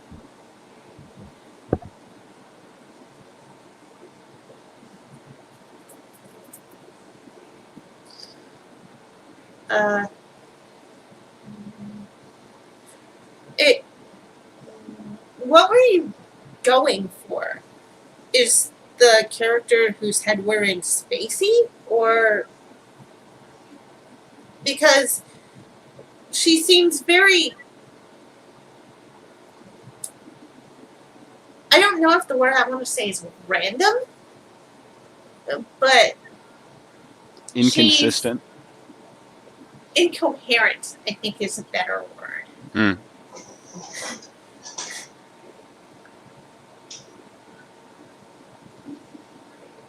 Uh-oh, we lost him. We lost him. Yep. We lost him. He will be missed. Yes.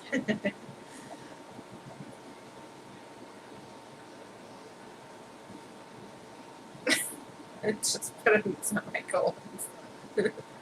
Needs more tree. Semicolons are needed everywhere. People think you're smart. Oh, hey.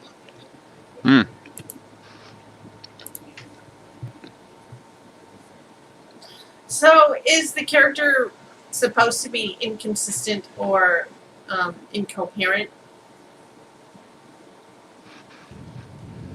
Are they panicking? Is that why it's confusing?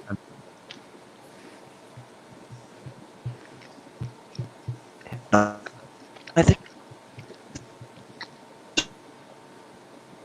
You all right, Doug? You sound like you're getting murdered. Yeah, you do.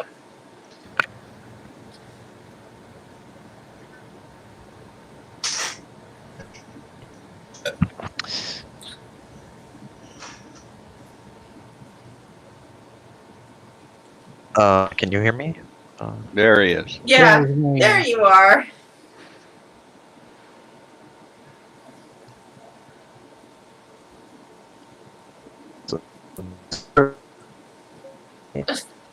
No, they're getting him. They're getting him. Just kind of supposed to.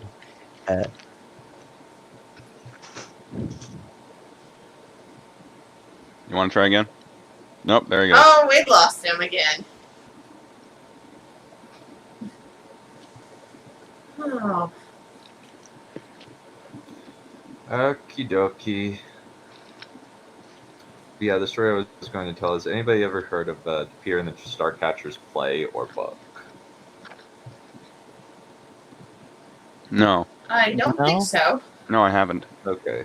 So there's a part where it's basically a Peter Pan prequel where it explains how Peter Pan became Peter Pan. Oh.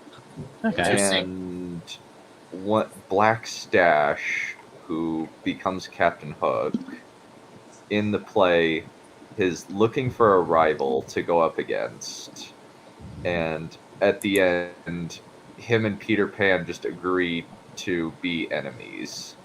And he says, "You complete me. Oh, good lord.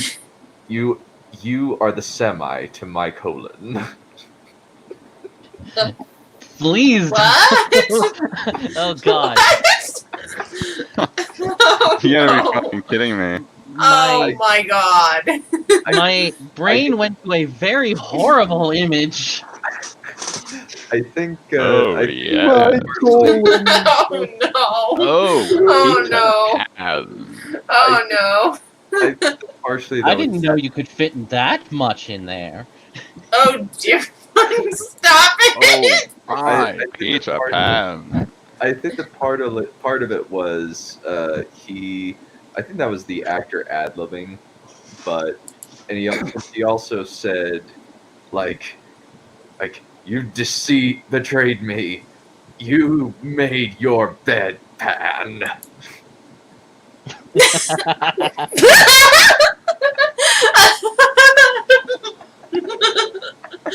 Oh god, that is so bad.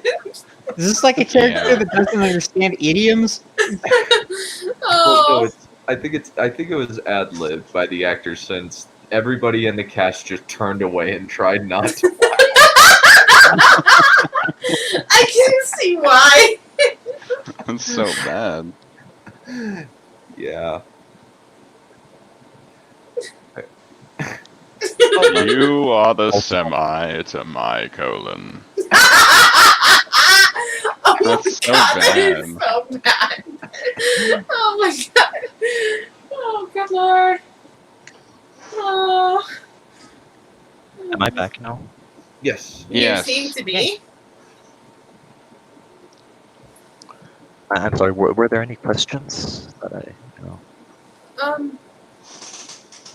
Is there a reason that she's incoherent? Or whoever the character is?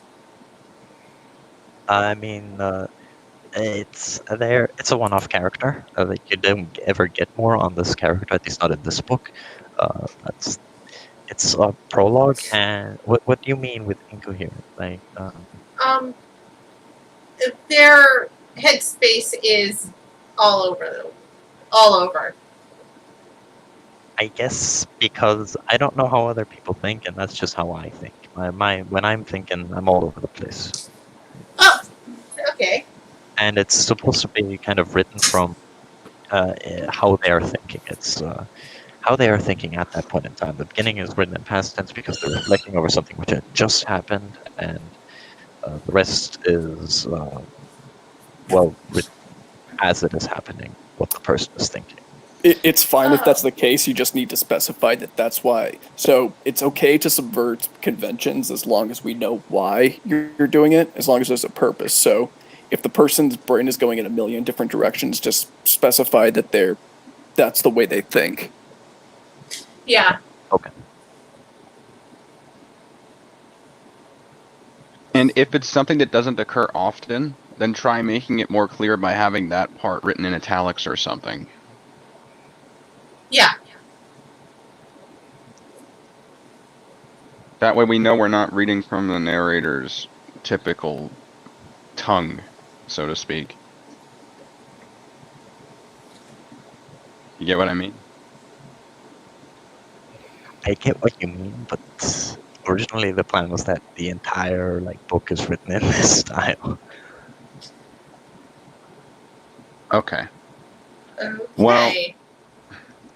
Well, I'm just bouncing off what you just said, which was that specific part was written in past tense and from the character's point of view.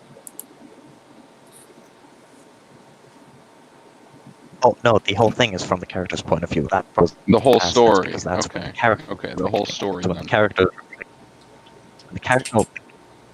No, not the whole story. When the character, it's written end time what the character said at that point in. And the character I think you're getting choked out by another serial killer. Yeah, they're getting them. They really are. You hear me, Dunk? Yeah, I can hear you. I can hear you. All right. Yeah, your mic was just getting real bad. Oh, yeah. Sorry. Yeah. I wonder what that is for. I wonder if it was the semicolon. No, Dun. I'm referring to Dunk. Oh. Dunk goes on. No, not you, Dun. Your mic is fine. Oh. Well, he's saying his internet is kind of cutting in and out. So. Yeah.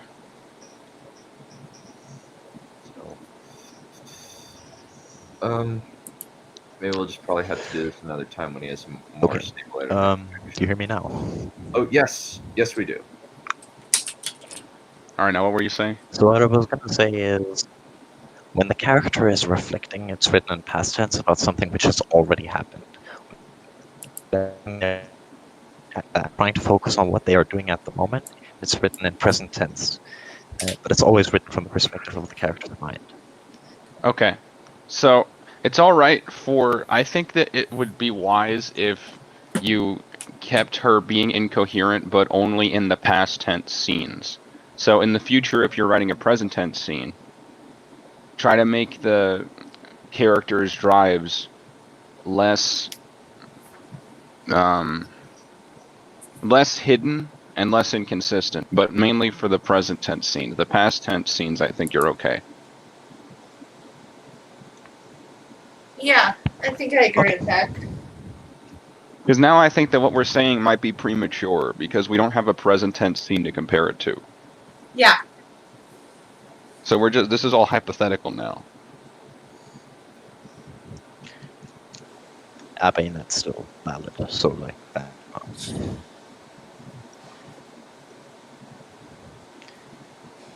Yeah, I think that we'll be able to really more easily get into this if you come back to us with the present tense scene.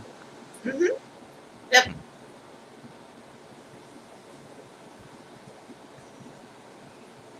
Because then we'll be able to judge both, you know what I mean? We can compare and contrast the individual differences. But I think right now what we're saying is it might be a little bit premature to say. I don't know, what do you think becoming better? He's dead. Okay. So, what do you guys want to do now? I tend to agree. So, there he is. The thing about most writing is that, particularly if something is supposed to be unique, if you're trying to do something stylistically, it needs to have something against which it's compared. Yeah, we don't have a standard to compare it to yet. And something being different isn't inherently good or bad, but if it makes it more difficult to process what you're, what the reader, the viewer is reading, and that's not the point, then that you might want to reconsider at least how you're going about that thing that you're doing differently. Yeah, like I think that what he has here is good if it's not the first thing that you read. I think there should be a present tense scene that takes place before it. I mean that takes place. I mean that you read before it. In terms of the order of reading it, have a present tense scene before that makes it clear what state of mind she's going to be in, and then the past tense scene might be a bit more clear, and then back to present tense, and now we have a standard. This might be a cheesy example, but do you remember the show on the Disney Channel, That's So Raven? Yes. Yeah, I remember that show, but I don't think I ever watched it. Dunkel Hans, did you see it? No, I have not seen it. Okay, so essentially she's psychic, and every time she gets a vision, it like zooms into her face. This is a corny example, but it zooms into her face, into her eye, and then it goes into the vision, and then zooms back out from the vision, out of her eye, and back to the present. So it's a corny example, but there's a utility to clearly defining what is when something peculiar like that is occurring. I think that the best example of that was the show The Following with Kevin Bacon, and it was a show about a tortured protagonist, like a tortured detective, and he has a lot of flashback sequences that take place throughout the show, particularly the pilot. And every time there was a flashback sequence, it would play an iconic sound effect to let you know a flashback was happening. And then usually the circumstances were noticeably different, so that even if there wasn't a sound effect, you'd be able to pretty much tell, oh, this is a flashback from a different time. And then it would play the sound effect again, and now you know you're back in present tense.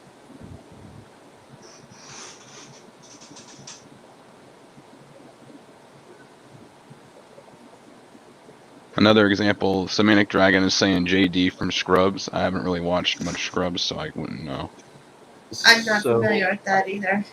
I think I know what Dragon is talking about. Essentially, oftentimes, he will visually, it will kind of cut to his internal thought, and it will be represented by a skit or something. An example might be if somebody is like making a lot of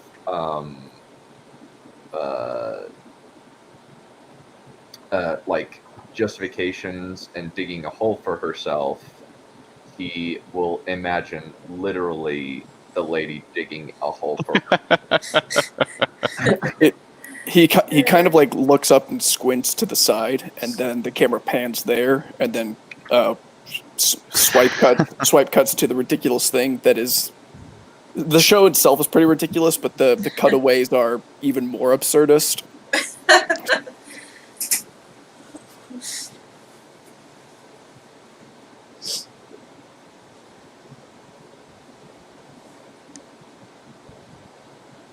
Yeah, so overall what I can get as a conclusion here is mine's hard to read and hard to understand. Yes. Only because we don't have the standard of present tense scenes to compare it to. So it's not just that it's hard to understand, it's that it's hard to articulate why or why it isn't. It's not that it's a bad thing, it's just that we need to understand. We need more material from you. Yeah. We need more material.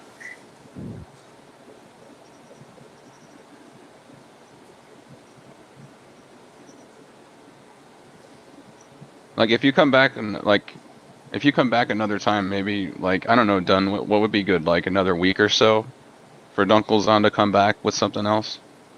Give us more to compare it to? Sure. That'd be fine. Are you on the Discord, Dunkel? Yes, he is. He is? Alright. Here. He's got a Magic the Gathering card as his okay. Magic the Gathering. I believe it's Foe Razor Regent is the card. Mm-hmm. Card that you chose. Is that correct, Uncle? Sorry, I cut out again because my internet's being weird. It's alright. Look, the point is, I think that you should message us on the Discord and see if you can give us a bit more content so that we can give you a more accurate analysis, because we don't have enough material yet. Because it was incredibly brief. It isn't just that it was complex, it was also very brief. Yep. All right. Okay.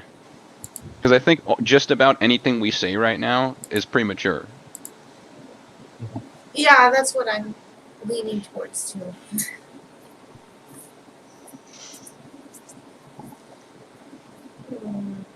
Because there's a difference between reading something that's designed to be brief and reading a brief segment of something that probably is designed to be a little bit larger.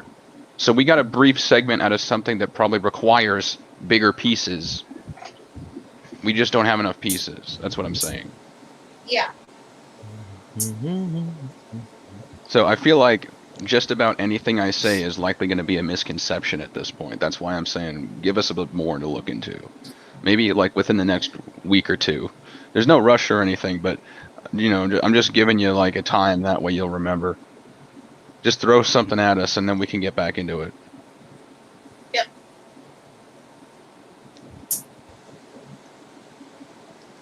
Does that work for you? Yeah, absolutely. All right, perfect. Just making sure. Alrighty. Well, I believe that it is now our good friend Agent Yokai's turn to read his material for the week. Yay! So it begins. Yay!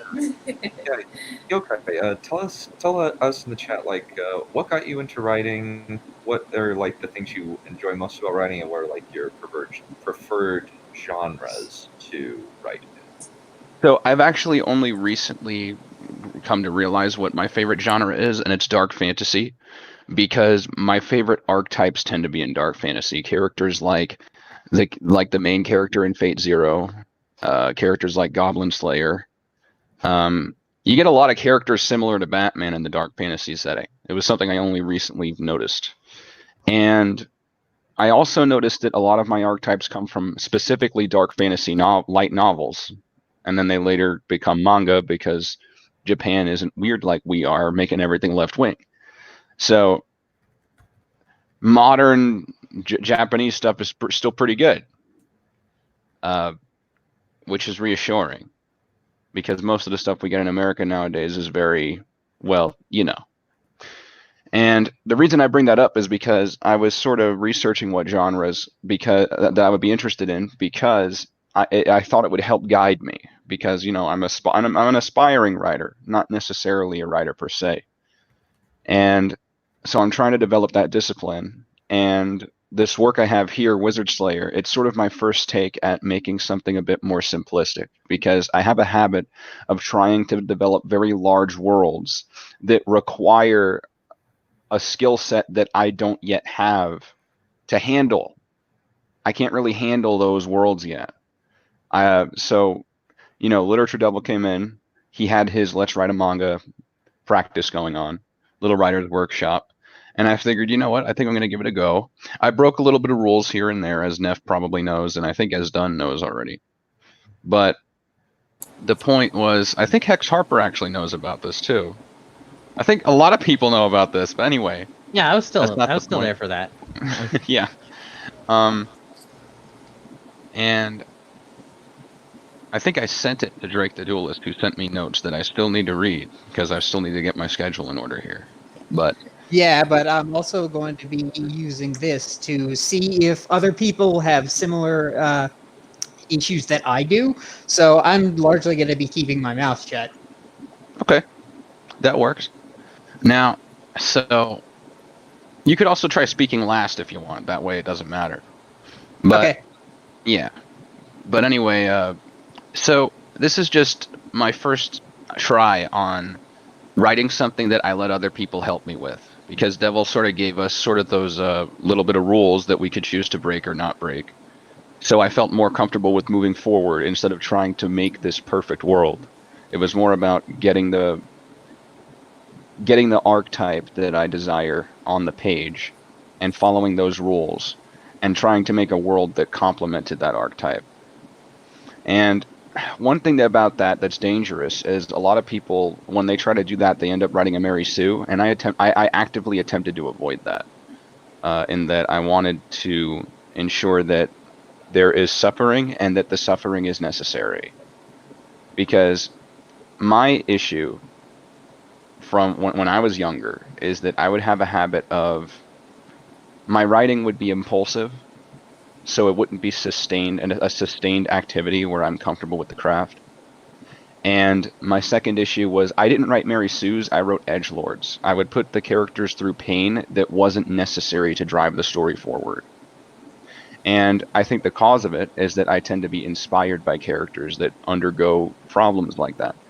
It's just that I didn't have the creative discipline to forge it into a narrative.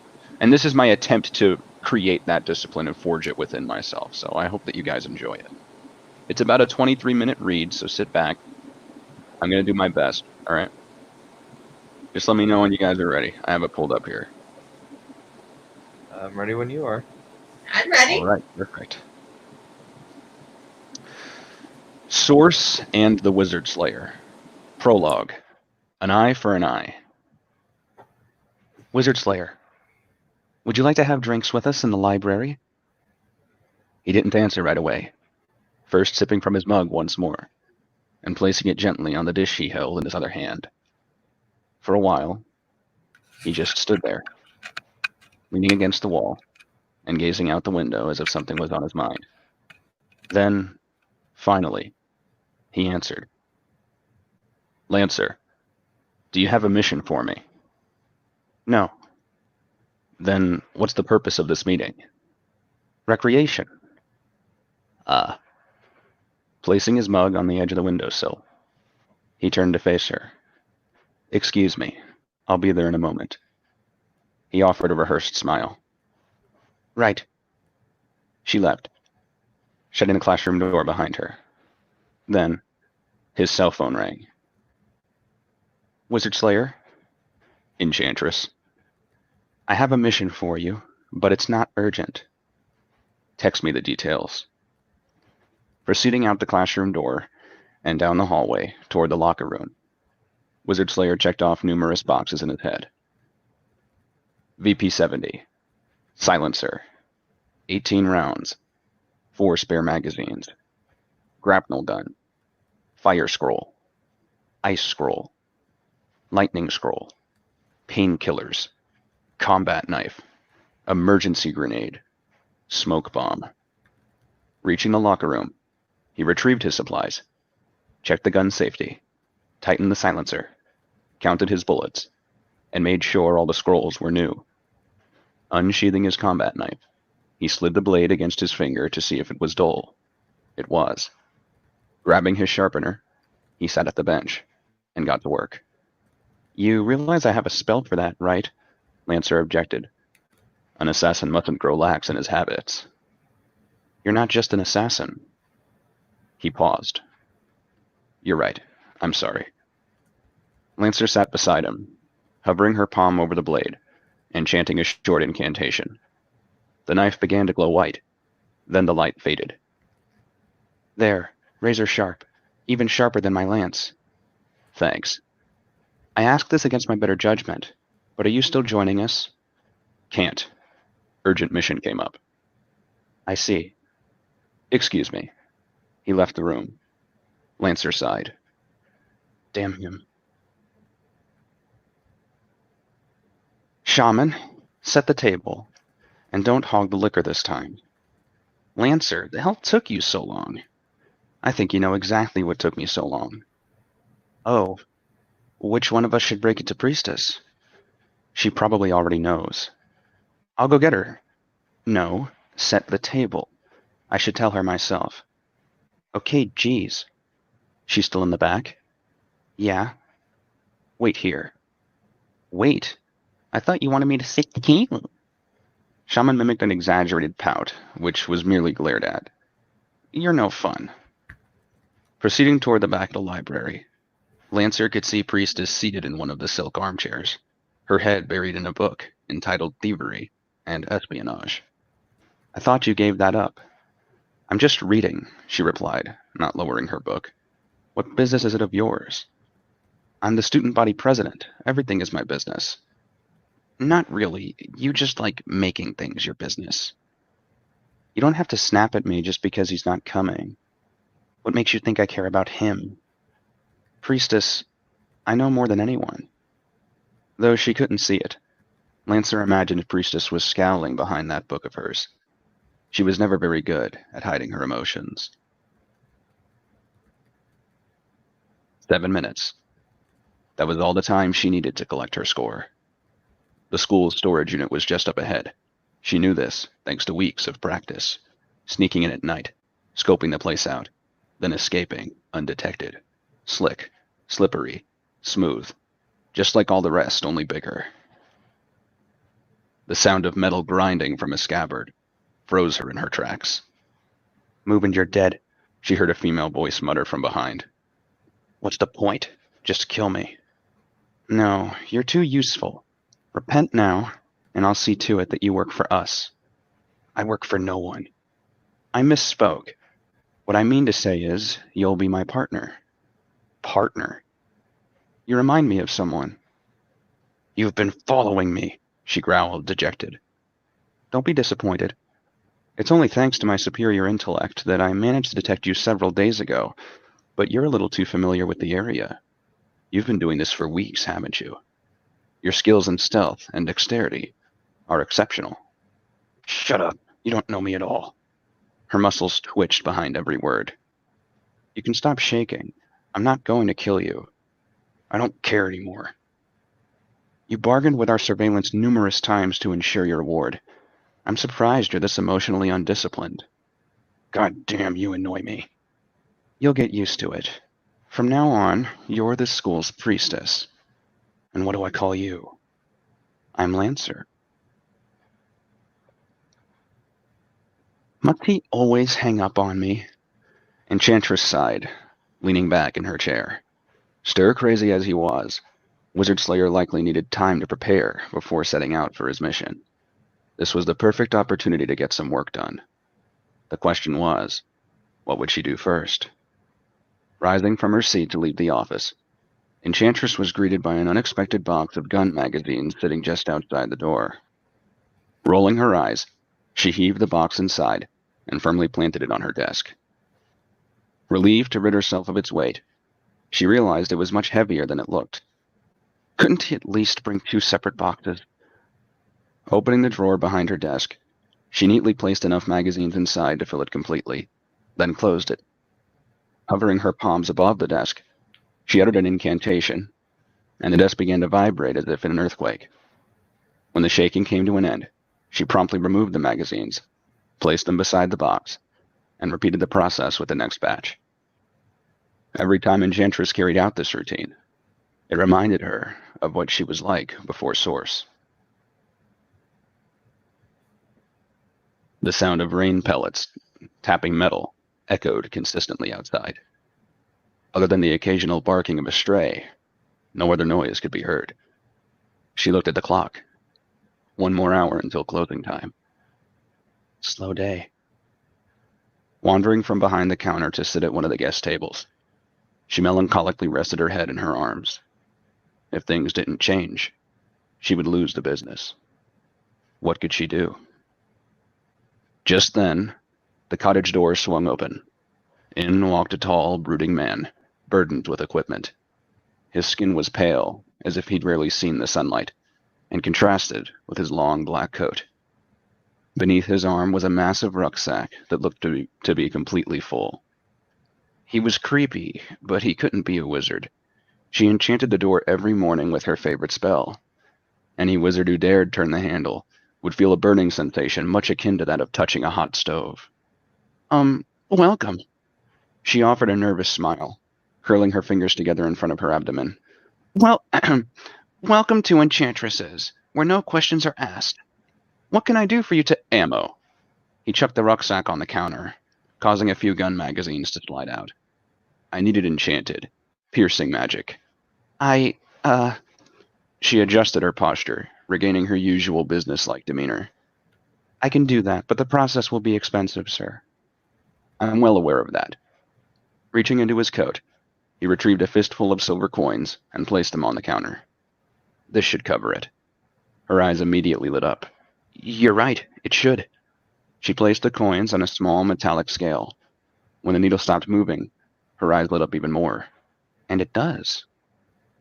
Inserting the coins into a small slot on the cash register, she began removing the magazines from her rucksack one by one. This is a lot of ammo. Did you steal it or something? I thought you said you didn't ask questions. Well, I did, but you're right. Sorry. Despite abiding by her own policy, she remained visibly nervous. She raised a brow. Oh, I'm sorry. She remained visibly nervous. It's not stolen. I detest unnecessary crime. She raised a brow. Isn't all crime unnecessary? He paused for a moment. What about killing wizards? She stopped counting. You're the wizard slayer, aren't you? What would you say if I was? I'd say you're no criminal. The rain poured a little more harshly this time. It was like most winter days, only instead of barking, she heard thunder. Another slow day. Glancing at the clock for the third time in the past hour, she became somewhat antsy. He's usually here by now. Suddenly, the door swung open, but it wasn't Wizard Slayer. Instead, one of her usual customers walked in. Welcome to Enchantresses, where no questions are asked, she greeted cheerfully. What can I do for you today? You realize that's a question, right? The young man jested, approaching the counter. You realize you've made that joke several times already, right? She teased back. What is it you have for me, Runesmith? A scroll. He reached into his backpack to hand it to her. I've never seen this language before, and if I have, I don't remember. She unraveled it carefully, being sure not to tear it. This is Goetian, a language thought to be long forgotten. Only the most powerful of spells are written in its phonetics. This could take a moment to translate. Should the named party touch this scroll, so it shall be that they become paralyzed. All of their enchantments shall diminish, rendering protected properties trespassable.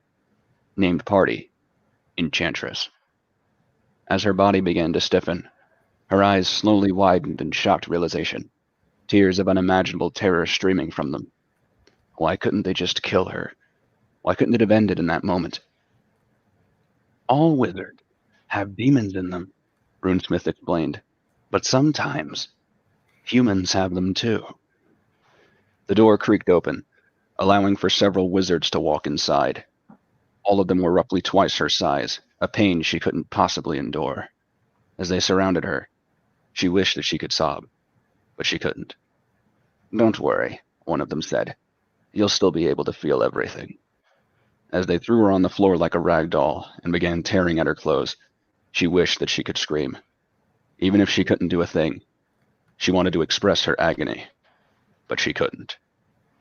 The door cracked from its hinges. Bang, bang, bang. 3.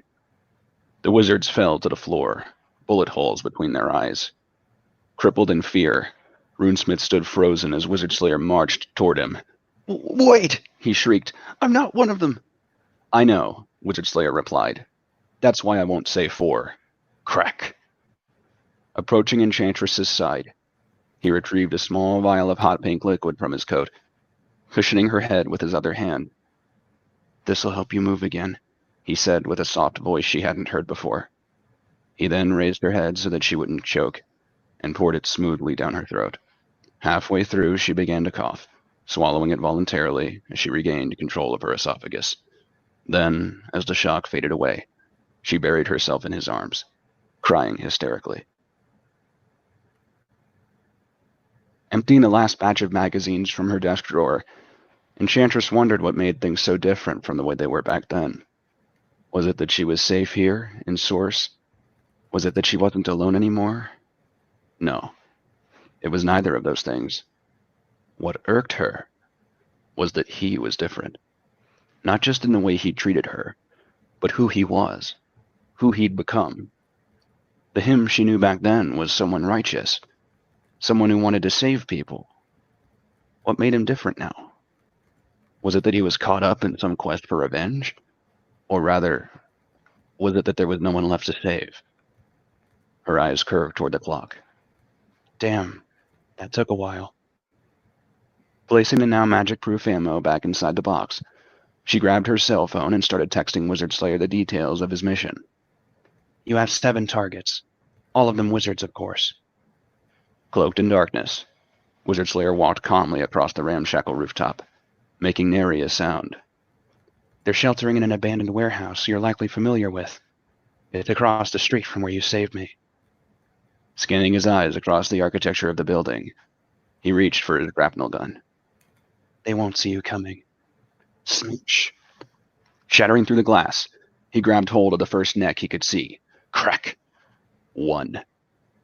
Sinking in the shadows of a bookcase just beside the door, he shifted his fingers around the fire scroll in his pocket. Nearly simultaneously, the door blasted off its hinges as a fireball caked the room in flames. With grit teeth, he walked through the burning doorway and pulled the trigger. 2. Hidden in the thick smoke of his second victim's fire spell, he unsheathed his combat knife and proceeded through the hallway. Slash, slash. 3. Slash. 4. The distant utter of an incantation prompted him to fling the blade across the hall. Thud. 5. Before the area illuminated, he pulled the pin from his smoke bomb and dove into a room. Fire, lightning, and ice collided, destroying much of the hallway behind him. As expected, no one was in this room. Wasteful, but it was better than unnecessary risk. Chucking the smoke bomb back into the hallway to make some use of it, he took cover behind a desk and waited. Sick. Wizard Slayer's victim fell to the ground, his neck bruised heavily by the means of his end. Zap! It was too late to dodge. Instantly, he turned around, clenching the lightning scroll in his coat. The bolts hit him dead on, encasing his entire body in electricity. Blinded by the sparks, and too dazed to take the shot, Wizard Slayer marched toward his opponent, who continued shocking him. After breaking only half the distance, however, Wizard Slayer's knee cracked against the wooden floor. You're that famous Wizard Slayer, aren't you? The wizard approached him, not ceasing the merciless barrage of electricity that emitted from his palms. You've killed a lot of my friends, you know. 7. Wizard Slayer managed beneath the relentless onslaught of lightning. What? Speak up, the wizard demanded. I can't hear you. In one fluent motion, Wizard Slayer sprung to his feet, squeezing the wizard's throat, frying him in his own pan. The wizard screamed violently as his flesh became melted by the electricity. I said 7. The library doors swung open, and Wizard Slayer limped into the room. I was invited for drinks. He collapsed. Wizard Slayer, the girls screamed in unison, rushing to his aid. Priestess, you need to heal him, said Enchantress. Leave me alone with him, all of you, Priestess requested. You sure? Shaman asked. I insist you all leave now, Priestess stressed further. They did so without hesitation. Enchantress looked back at Wizard Slayer, her face riddled with worry. Lancer locked eyes with Priestess as if to say, Now's your chance. Priestess nodded. She placed her hands on his chest. His heart was like a machine gun. Closing her eyes, she focused as hard as she could until he regained consciousness. What happened? She asked. There were more than I expected. How many? 14. How many scrolls did you use? All 3. Your body can't take it, she warned. You're not supposed to use magic. He said nothing. Reaching into his pocket, she retrieved an empty bottle of painkillers. It's an addiction, you know. I still haven't told the others. He winced. I need you to sit up. Show me your wounds. She helped him remove the top half of his gear. Along with the countless scars she usually saw, there was a fresh gash on his abdomen. He was losing blood. You're hit pretty bad, she fussed. Don't move, okay? Fine, he conceded. Placing her hands on his abdomen, she neglected to look him in the eyes as his wounds began to heal. You're resisting the urge to say something, he pressed. What is it? What do you mean? She averted. It's written all over your face. She hesitated. I know you hate me. He answered quickly, as if he knew in advance what was bothering her. If I hated you, I wouldn't trust you. If I didn't trust you, I wouldn't let you mend my wounds. I see. They remained quiet for a while. Then he spoke again. You're not the one I resent, priestess. Then who? She asked. Who do you resent? Why? You were just following orders. I fail to understand what we're doing out here, priestess nagged. We've been wandering in the snow for nearly an hour. She hasn't told you, Lancer explained. Told me what? About the Wizard Slayer. Priestess's eyes lit up. I thought he was just a myth. You've heard of him. That's good. What does he have to do with us? She seems to have a personal relationship with him. You mean Enchantress? Seriously? Lancer nodded. Apparently, he saved her life at some point. That's unbelievable. Sometimes she has me assist him. Now that you're my partner, you get to come too. They heard gunshots echoing from the distance. Follow me, Lancer instructed. Shoving the door open, Priestess and Lancer witnessed Wizard Slayer aim his gun with shaking hands at a red-haired man. Upon hearing the door open, he turned for a split second, allowing the man to escape. No, Wizard Slayer moaned, slamming his shoulder against the wall and collapsing from blood loss. Lancer watched as Priestess knelt beside his bleeding body. You're dying, she uttered. I'm going to try to save you. Who sent you? He managed. Enchantress. He looked at Priestess with begrudging eyes. He got away because of you. Who? The one that killed my family. You resent her for sending us, she realized. Yes, he confessed. But she was just repaying you. An eye for an eye. She had it wrong. I wasn't saving her. I was hunting. But that's why you do it, right? She raised her head. To help people. To save people. He paused for a moment. That was what I told myself at first. It's not true, though. Not really. But I should go. He stood up. You're not finished healing yet. It's enough. He turned to leave. Wait. She hopped to her feet. Just one more thing, please. He stopped. You said I was just following orders earlier. Yeah. Isn't that what the wizards do? There was a long silence. You're nothing like them. He left the room. And that's all I've got. Once again, I was on the edge of my seat for that. If I could throw money in Yokai, I would. I'm very glad. I'm very glad. It's more than I deserve.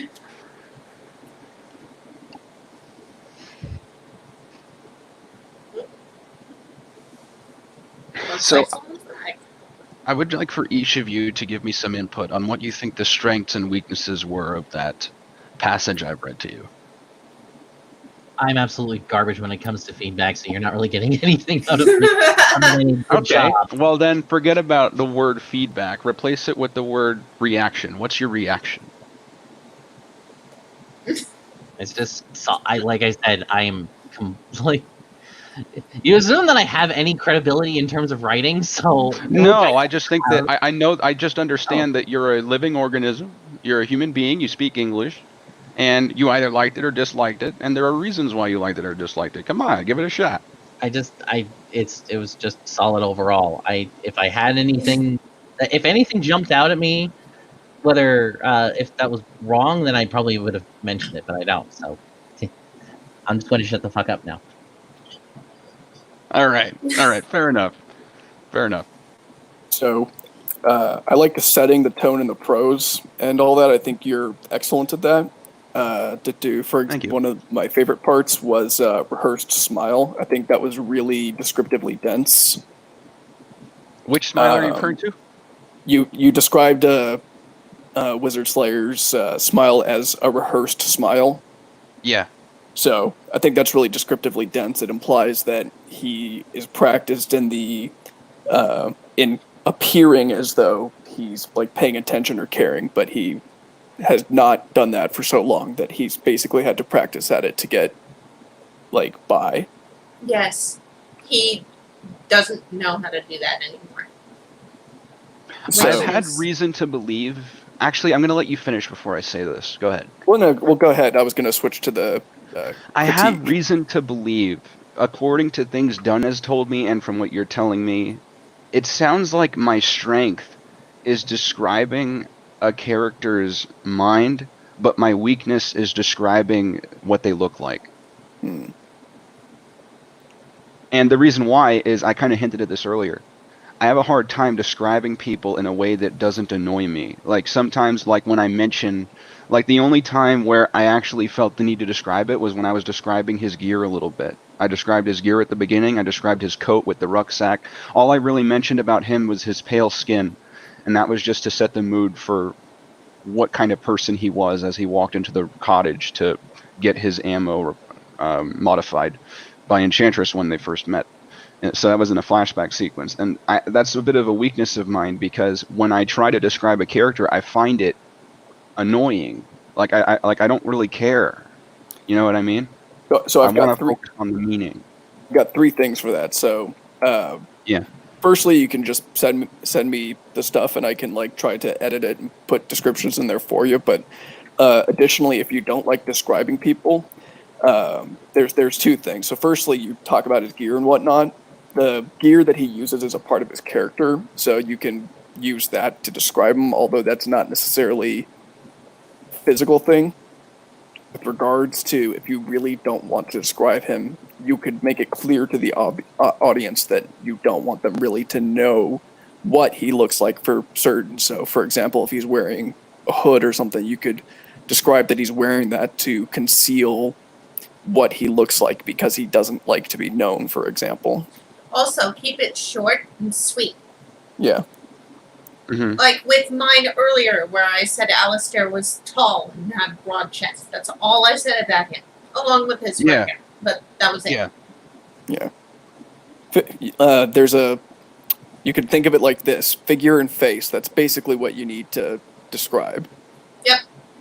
I just now got an idea. So I just now figured it out. I think it isn't just annoying because of how sometimes it's inherently intrusive, because I think there's a way to overcome it being inherently intrusive, and by doing it passively. But it's also, and you know, keeping it short and sweet, like Neph says. But it's also there's another thing here. It's that often when characters are described one after the other, I think Neph did this, but again, it didn't annoy me because it was well done.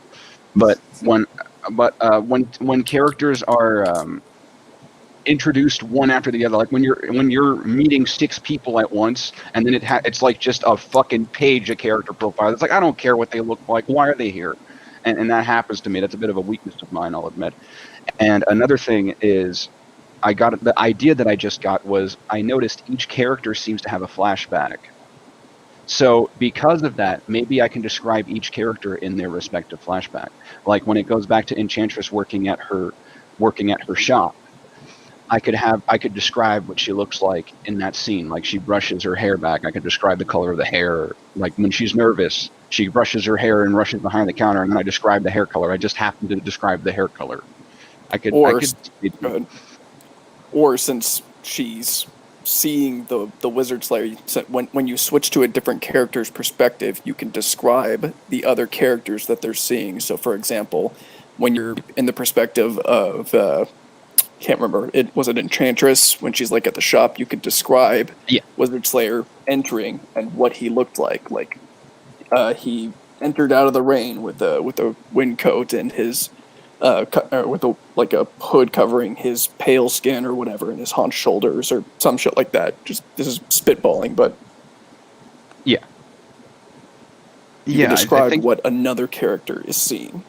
You see, this is why it's so useful that I no longer have that enhanced pressure of trying to get this perfect first draft out and then get it on a video and an audio feed for Literature Devil to broadcast, because he's offered to do that. And I'm thinking, you know what, not yet. I'm pushing the cart before the horse, because this can be, I'd like to just keep writing the story and keep going back and improving the opening, because there's so much room for improvement. It would be so wasteful to try to broadcast it now, especially since there's nothing for me to advertise. Again, I was pushing the cart before the horse. I like what we're doing here much better. Mm-hmm. But yeah, I'll becoming better. Are you on the Discord as well? I am. Yeah, I'm Brent Discord. Okay. Yeah, I'm gonna go ahead and send it to you then. Right. And My critiques, though, are, let's see, where are we? So he cuts he tests the sharpness of the blade by cutting his finger, which, unless there's a reason for him to do that, like he doesn't feel pain anymore, I would consider having him cut very thin paper. That's how you test the sharpness of a blade in real life. Yeah. Um, So, a thing that I didn't really see described was how technology developed differently in the presence of magic. You can consider expanding upon that. I've been thinking about that because I want to do some world building in Chapter 1, because this was the prologue, so it was a bit brief. And for Chapter 1, I'm actually going to be introducing the antagonist, the villain. Yeah. And I'm going to do a lot of world building with that. I'm going to be establishing the hierarchy he's a part of, and then with the hierarchy will come the rest of the town. And as for how, I think I'm actually kind of excited to show how magic may or may not have impacted the production of technology. So that's something to take into consideration. Yeah. So I have two more notes. So I can't remember which character you were describing, but she knew him, quote unquote, back then.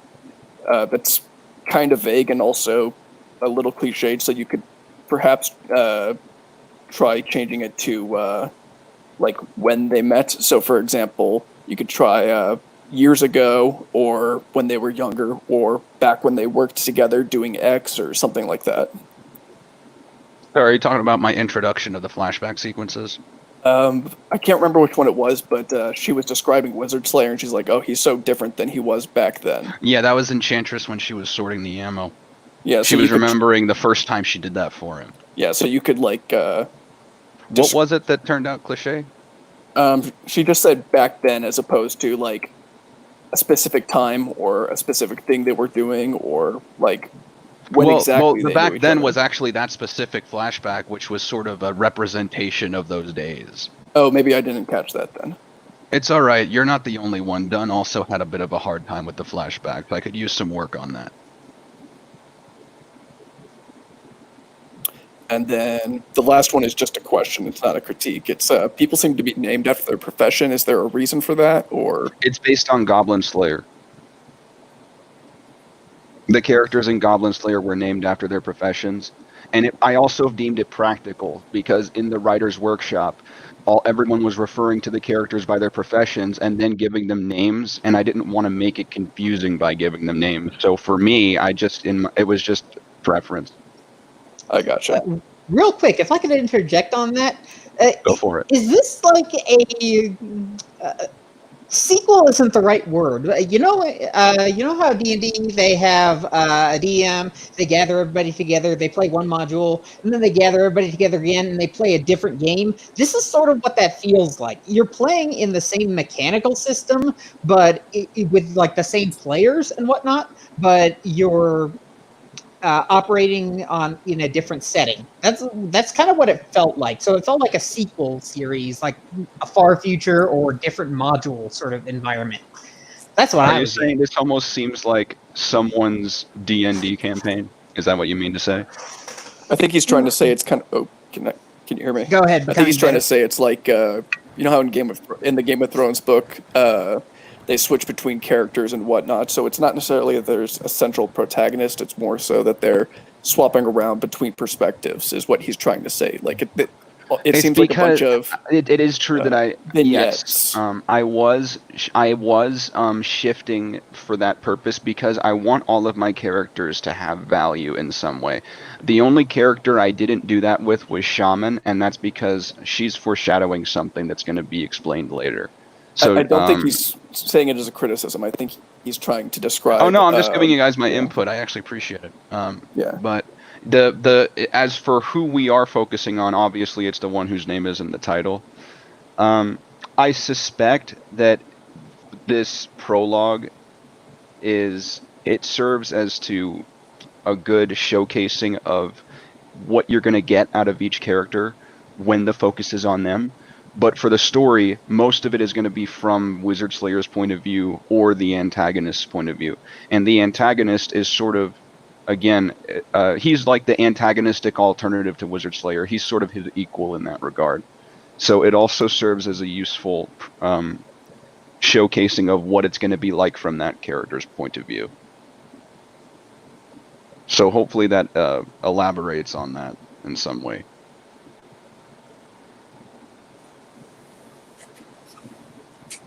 Like I said, I think he's viewing it as a stylistic choice. I don't think there's the saying that you shouldn't base your writing off of your RPG campaigns, but I don't think that's what he was trying to say. I think he's just describing the structure. I didn't take it that way. I just, for some reason, my language sounds defensive. I actually saw it as a compliment. So, no, I didn't take it as something that needed to be defended. I'm just using very defensive language right now for some reason. I don't know why. You're proud of it, that's why. I was unexpectedly defensive, and I'm just like, yeah, I know this is garbage. But why am I still being defensive about it? I don't know.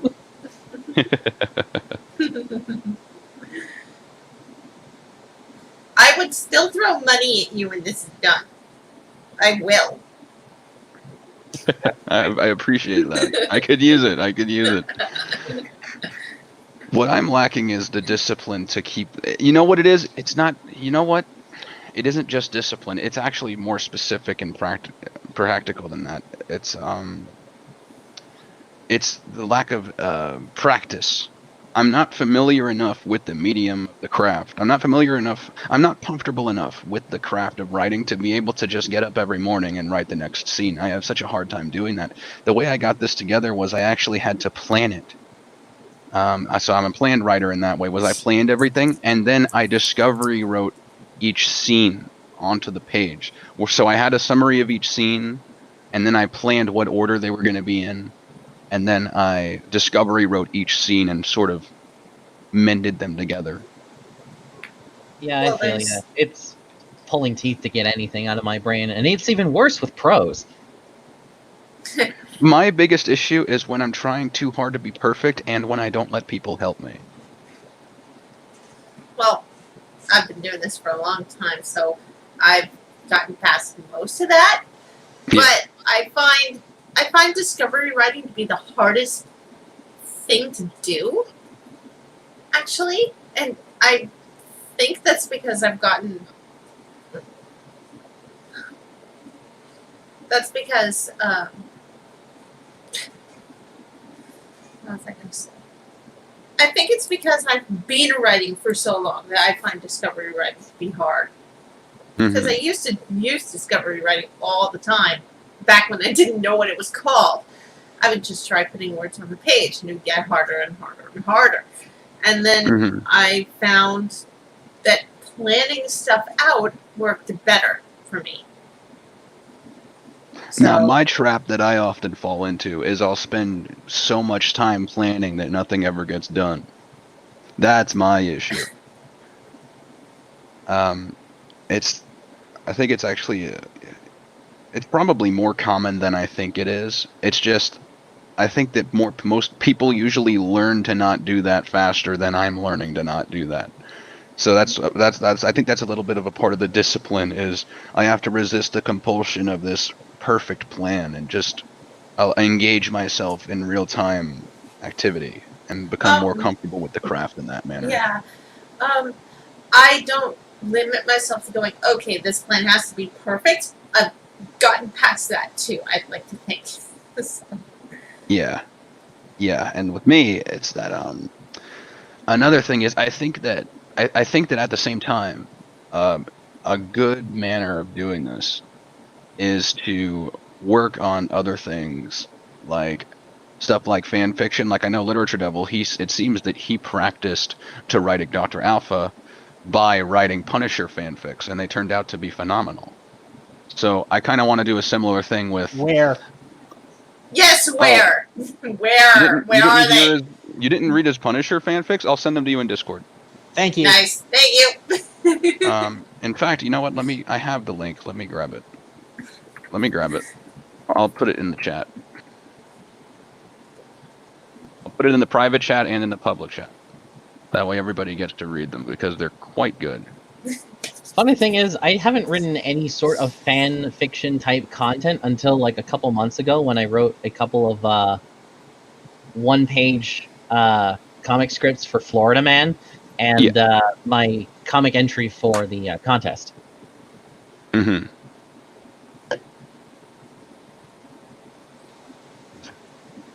Yeah, I don't really do fan fiction. Such good practice, though. It is. I think it just is. depends. I think it just depends. I think some people actually write better when it's not fan fiction because it depends on your personality. My personality is a bad fan fiction. That's a good one. RG has something to say. Go for it. Read it. Your- Go ahead and read that while I'm doing this. Can I say something? Your story is amazing, and you read it very well. Very well. The only time I got confused was when you switched between the characters. I had to wait to find out who was the focus. Yeah, I just noticed this, but I just realized that you almost essentially didn't stumble at all while you were reading that, which is, like, Phenomenal. legendary. Yeah. Really? Thank you. Yeah. You're better reading than I am. I stumbled a couple of times. And I might as well be a 5-year-old.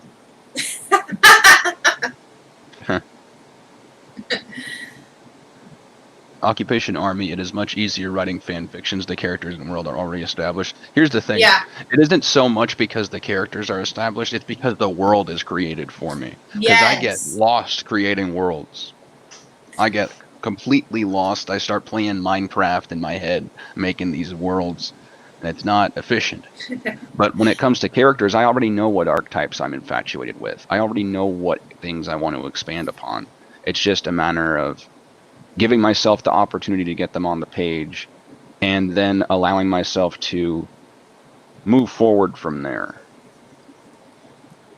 For me, I find that having most of the world building done for me helps a lot, because then I can focus on the plot and I don't have to worry about, okay, what is going on around outside of the immediate circle that is being focused on. So for example, something like I got a feeling I was going to just do this. So, for example, a world like Sword Art Online, you don't have to worry about the world building at all, because the world is basically our world in a couple of years, which means the only thing you have to worry about is the tech level. But everything is basically the same. So the world's done. If you're working in the real world, then you already know all the rules. You just have to figure out what the plot is. Yeah. It's not even just the characters and the setting that helps. It's also sort of a tonal expectation. So if you're writing a Punisher fan fiction, the fact that it says Punisher : your fanfic title already says miles about it before you even put down a letter. Yeah. Here it is. I put it in the private chat. Let's put it in the live comments too, because. Thank you. But the thing is, with those, I wanted to do something similar to that to get some practice of my own, but with Batman, because I mean it's me.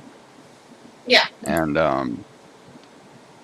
what I want to do with that is I think that can help me become more familiar with the craft without the pressure of, oh, it's Wizard Slayer.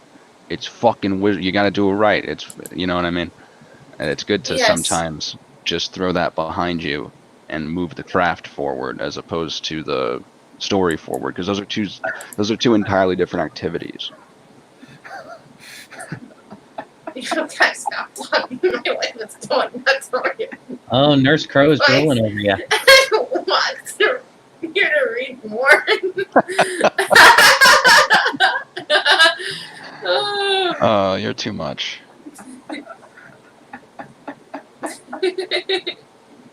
Oh, that's funny. You do have a nice reading voice, though. make sure you wipe down the chair that she's sitting in. Oh god. Oh, God. Oh, stop. Everyone stop. You're killing me. Stop it. I'll ask a completely unrelated question. Yokai, your avatar pick, origami? Huh? No, Oh. no, it's not origami. So funny that you say that because I know why you're saying that. No, it's actually a Fate character. Oh, it looks like the character from Origami, but green. Like if it was like a second player co-op. It's normally red, so I don't blame you for thinking it's origami. Mm-hmm. It's so Yeah. funny you say that because people act like they don't know what I'm talking about. I looked at the box art to origami. I'm like, this looks just like this guy from Fate, and everyone thinks I'm insane. Now you're living and breathing proof that I am not insane, And the game which is quite fun. an accomplishment. All right, let me. I'm gonna have to manually type the link because now I'm using my phone. Yeah, I think I put it in. I'll just take everyone else's and Oh, you did put it in? Yeah, I put it in. Oh, you Yeah, saved me. Okay, good. You're a hero. You're a hero, Dunn. He's the hero the stream deserves. I'm Batman. With regards to the sexy voice thing, I used to have a cleaner voice, but I ruined my throat trying to learn heavy metal vocals. Yeah. The screaming? Yeah. This is how you are. I can't do it. Yeah, I It's don't like the screaming. it's grunting and yelling at the same time. It's like a lot of people try to like do it in the top of their throat, but it needs to come from your belly. Nah, it's from the bowels. It's the bowels of your voice. Yeah, John, that's basically what you're supposed to do all the time when you do that. That's reminding me of one of my favorite lines. It's a historical quote. I don't remember who said it. It might have been, I don't know, John Locke or something, or John Locke's long lost cousin or some shit. I don't know. But he said, "I beseech you by the bowels of Christ, consider that you may be wrong." I love that line. Love it so much. Good. It's a work of art, that line. Mm-hmm. I would have to agree. It's basically the ancient speak for God's ass. What is wrong with you? Yes. Yeah, pretty much, yeah. Just turn on CNN and there you go. Perfect opportunity to say that. Dunn, when are you going to read? It was Oliver Cromwell. I just googled it. I think, or something related to Oliver Cromwell. Oh. Well, of course you do. You're my friend. Now you have 5 minutes to pitch yourself. No, I'm just kidding. Oh. Thank you. That's Dunn the third owns thing that. it. Okay, I think Wolvie has a crush on Neph because that's the third time they've said something. No, she's just my best friend. We went to high school together. Okay, that explains it. That explains it. Don't mind me. Don't mind me. That's adorable. I still ship it though. Oh yeah, the ship has sailed. The ship has long since sailed.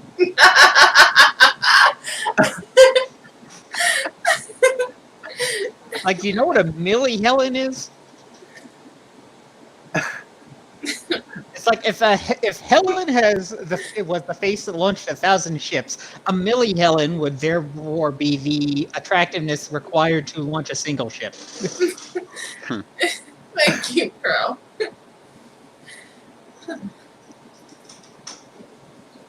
So cute. Yep.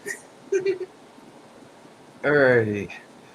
Well, I will read mine. This is actually to kind of switch things up. This is actually my latest published book, Prince of Winter. Ooh, that means I can go ahead and fight once you're done reading this excerpt. All right. Hooray! Nice. Yeah, I will. I think it should be in the description. The link to it is in the description. Damnation. It's the Bloodied Crown, Book 1. So this is kind of like Chapter 3, but I thought this would be amusing considering the specific nature of the pot shots I decided to take as a setup for later conflict in the book. My document is currently loaded. Oh, I am very glad that you learned a lot of stuff from this. I hope to continue this. This is a little bit longer than I anticipated, but I hope that people still like it.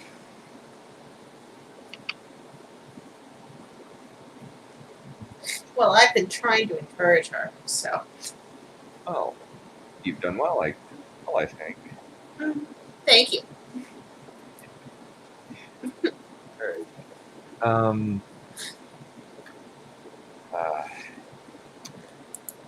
So we got our best numbers today.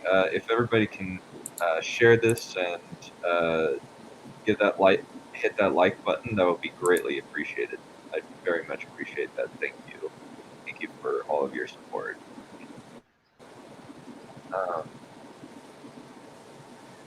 Okay. Richard sat next to his father and brother, carefully observing everyone in the great hall of the central team. Despite his best efforts, his eyes kept being drawn to two people in the crowd. Ryan Odensar and his wife Kathleen stood in attendance along with a few other petitioners. Ryan Odensar's head was almost perfectly round, which contrasted with his horse-faced wife.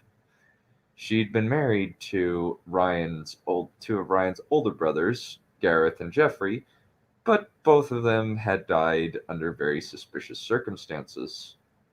Many suspected Ryan and his wife being the ones responsible, but no justice had been done because of the lack of proof.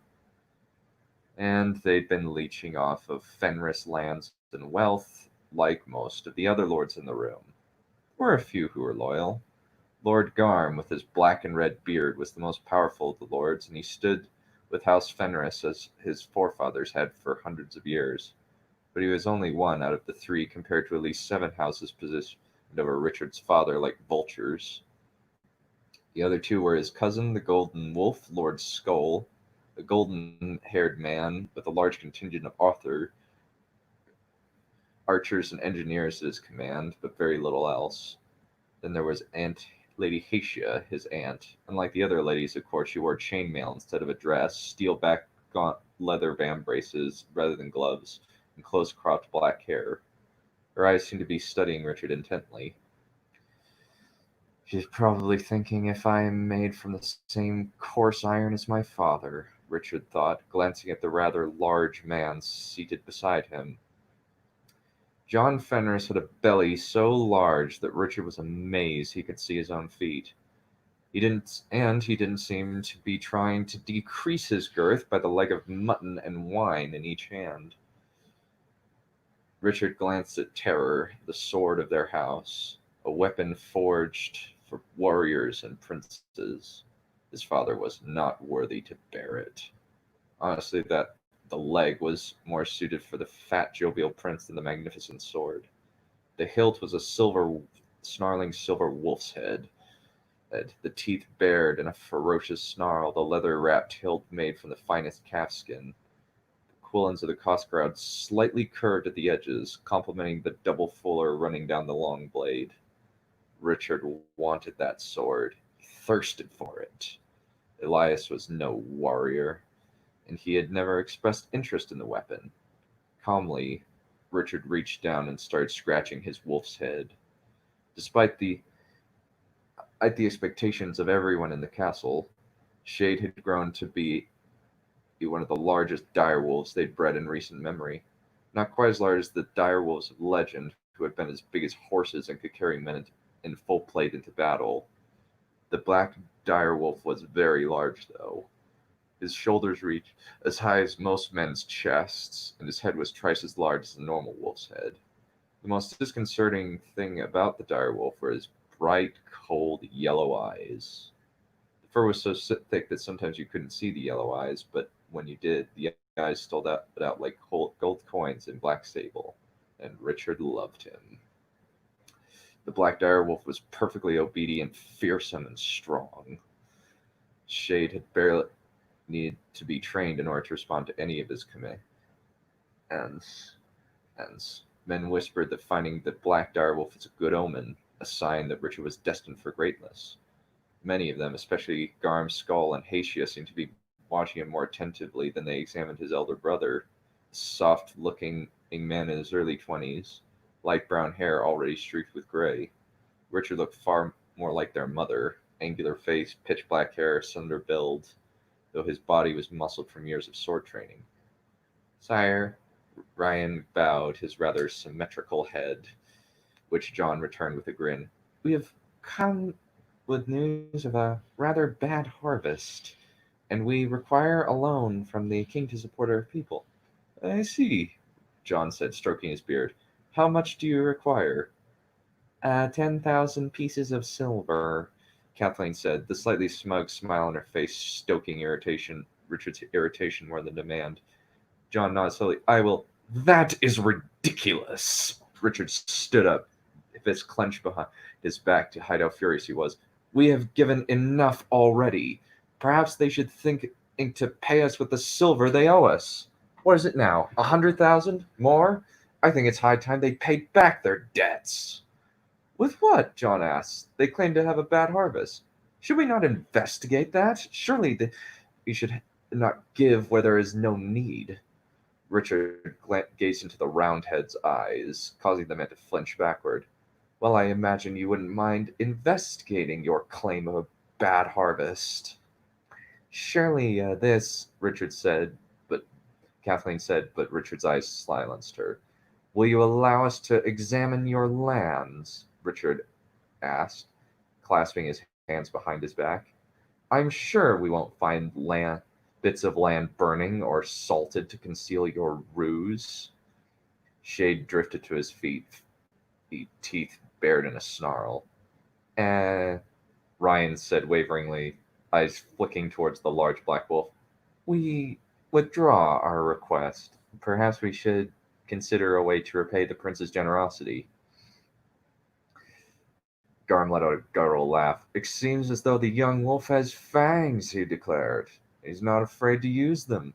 Agreed, brother, their Hatia remarked, eyes dancing with eager glee. It would appear that the Roundhead is made afraid by no more than a pair of unflinching eyes of a young boy.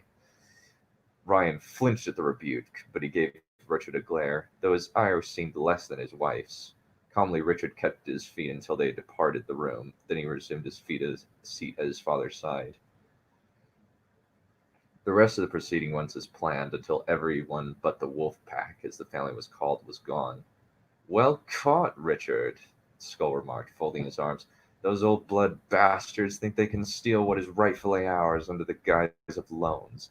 We should help them, John declared.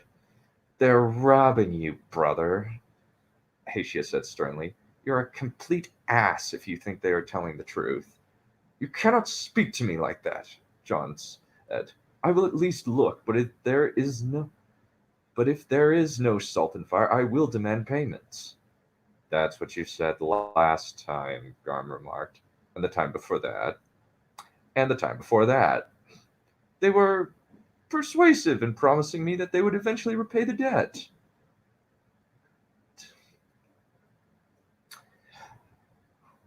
John said feebly. We should do as our ancestors did, and do what needs to be done, Hatia remarked, folding her arms. My father-in-law was a man of war, but now we are at peace. I mean to heal the wounds that the Seraphos left behind, John declared. We need to maintain the peace at any cost. I disagree, brother. Hatia began tapping her elbow with her fingers. Clearly she was annoyed, but she hid it well. From Richard's father, at least, blind as he was. Richard clenched his fists. The Seraphos may be gone by now, but we've gotten fat and lazy. And all we're doing is sniping at each other rather than actually doing something to improve our country, he remarked. We are at peace, Richard. A slight amount of firmness entering his voice. We defeated the Seraphos. They won't return for a long time. And that attitude proves my point exactly. Richard glared pointedly at his father's gut. You've been allowed to grow weaker and weaker because my grandfather was a real man who drove those raiders back into the sea where they belonged. Everyone's jaws dropped. Richard, Elias sputtered, apologize now. Is speaking the truth an offensive thing? Richard shot back calmly. Silence. Finally, someone broke the silence. Richard, maybe you should be more respectful, Asia said gently. Richard stood up, clasping his hands behind his back. I will not respect a man who seems to be trying his best to burn down our house and ignoring the flames, he said flatly. Now that he had the final word, Richard left the room. That ended things. Your boy has steel in him, John, Garm remarked, stroking his red and black beard. He has too much of his grandfather in him, John said, feeling somewhat uncomfortable. Harsh, unbending, unwilling to yield. Good, Hatia declared. We need that strength of his. Even if he doesn't succeed you in the vote, he will be a valuable warrior. I don't like it, Elias muttered. Where's this resentment coming from? He's never shown any feelings like this before. Likely because he's a man now, Garm shrugged. Let the boy be who he is, John. You can't change him. But I'm afraid he will do something terrible, John whispered. I don't know why, but I fear something bad will happen because of that boy. End of section. I love the way you write arguments. It's very satisfying. It's very, very satisfying. Yes. Oh, thank you. Good job. Oh, thank you. What were some other things you? I think that Oh, go for it. Sorry. I think that yokai can actually probably learn descriptive things from the way that you write. Not to shit on you, yokai, but let's see, where did I write it down? By all means, correct me. I'd like to Here it is. improve. So for description, you could learn from the way Dunn describes it. Try focusing on why the person looks that way and or how it stands out from the people and setting around them. So, for example, the standing out from the people around them, you could say, oh, this person's really fat, and that's different because people aren't normally fat in that setting, or this person's wearing chainmail and people don't normally do that in this setting, or something to that effect. Surprisingly, Wolvie Pup seems to like wolves. What was your inspiration for writing the story? So it was honestly because I liked a lot of the ideas and setting of Game of Thrones. I can tell. Yeah, I got Joffrey vibes. It's funny you say that, because the first thing I thought to myself as you were reading that was, I thought, man, I wish that this man wrote Game of Thrones. Yes. Thank you. Or at least the television series. Yeah. And I thought I wanted to tell something in a similar genre but do a different story.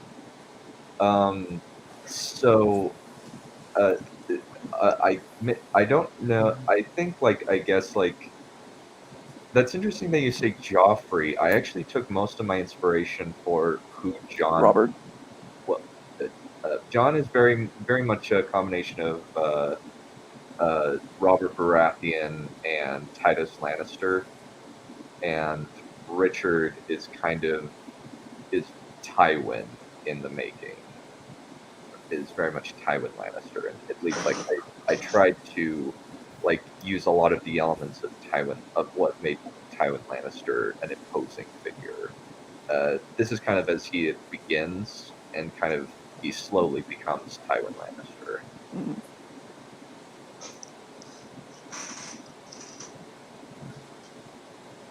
I noticed the dig at Ryan Johnson too. Yeah. I think that was one of my favorite descriptions. Yeah. Yeah. Also, his wife Kathleen killed his two older brothers, Gareth and Jeffrey. That was a subtle I know who Gareth refers to. Who did Jeffrey refer to? Gareth Edwards and J.J. Abrams. I wish I would have called it, motherfucker. I knew it was J.J. Abrams. God damn it. I was like, come on, just say it. I was like, come on, just say it, Yokai. Just say J.J. Abrams, because you know that's what he's gonna say, and I wouldn't say it. It's like you always say that, it always does, and you always say that it will get worse, and then it does, and I hate that. Yeah. Yeah, I remember that. I did say that. Yeah. And you always say it's gonna get worse, and then it does. And I'm guessing the wife is a stand-in for Kathleen. Yes, it is Kathleen Kennedy.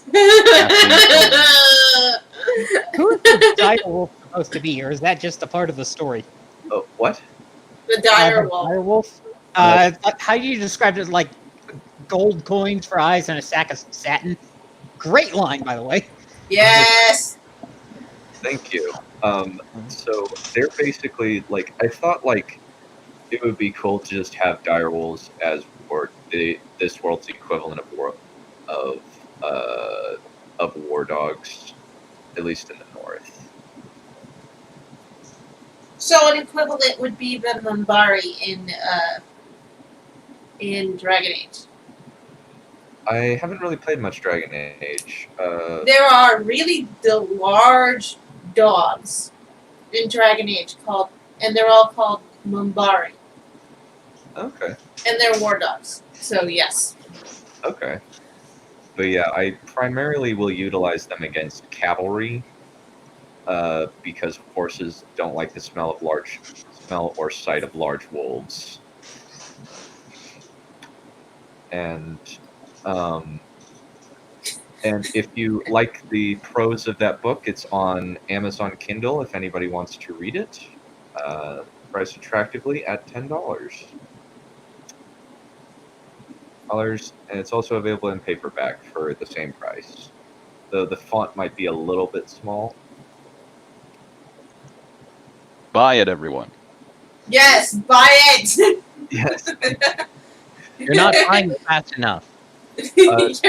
Scratching the head of the wolf, maybe. I guess a little bit. Rick is very much he's not a good guy in a lot of senses. He becomes a brutal utilitarian in a lot of respects. That's kind of the arc of his young life. And I'll have to read the section where he and his family get revenge on houses Odenstar and Tyre. I based the two lords of House Tyre off of Michael Bay and Aaron Kruger. Kind of as like a preview. Does Michael Bay explode? No. I'll leave that. Does he cause a lot of explosions? No, he doesn't. Aww. He says lots of fire. He just runs into a charge impulsively, and then things happen. I'll leave that as a surprise for next stream when I'll read and I'll just read that section along with what happens to Lord Roundhead and Lady Horseface.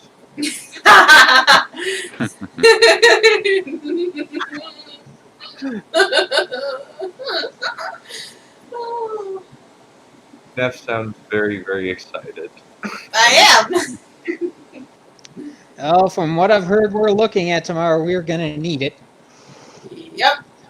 Well, She's an enthusiastic girl, so. well, that's Tuesday. Tonight we're going to be like having a movie night. We're going to watch the first 2 to 3 episodes of Last Kingdom.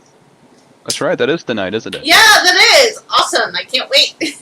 Yeah, Fun. and then we'll just chat about it tomorrow, probably around 2ish, depending on when everybody gets off, and then we will chat about what we liked about it, what we disliked about it Monday, and then we'll just keep rotating through. Yeah. Knows? Oh, it's Sunday. I lost track of what day it was.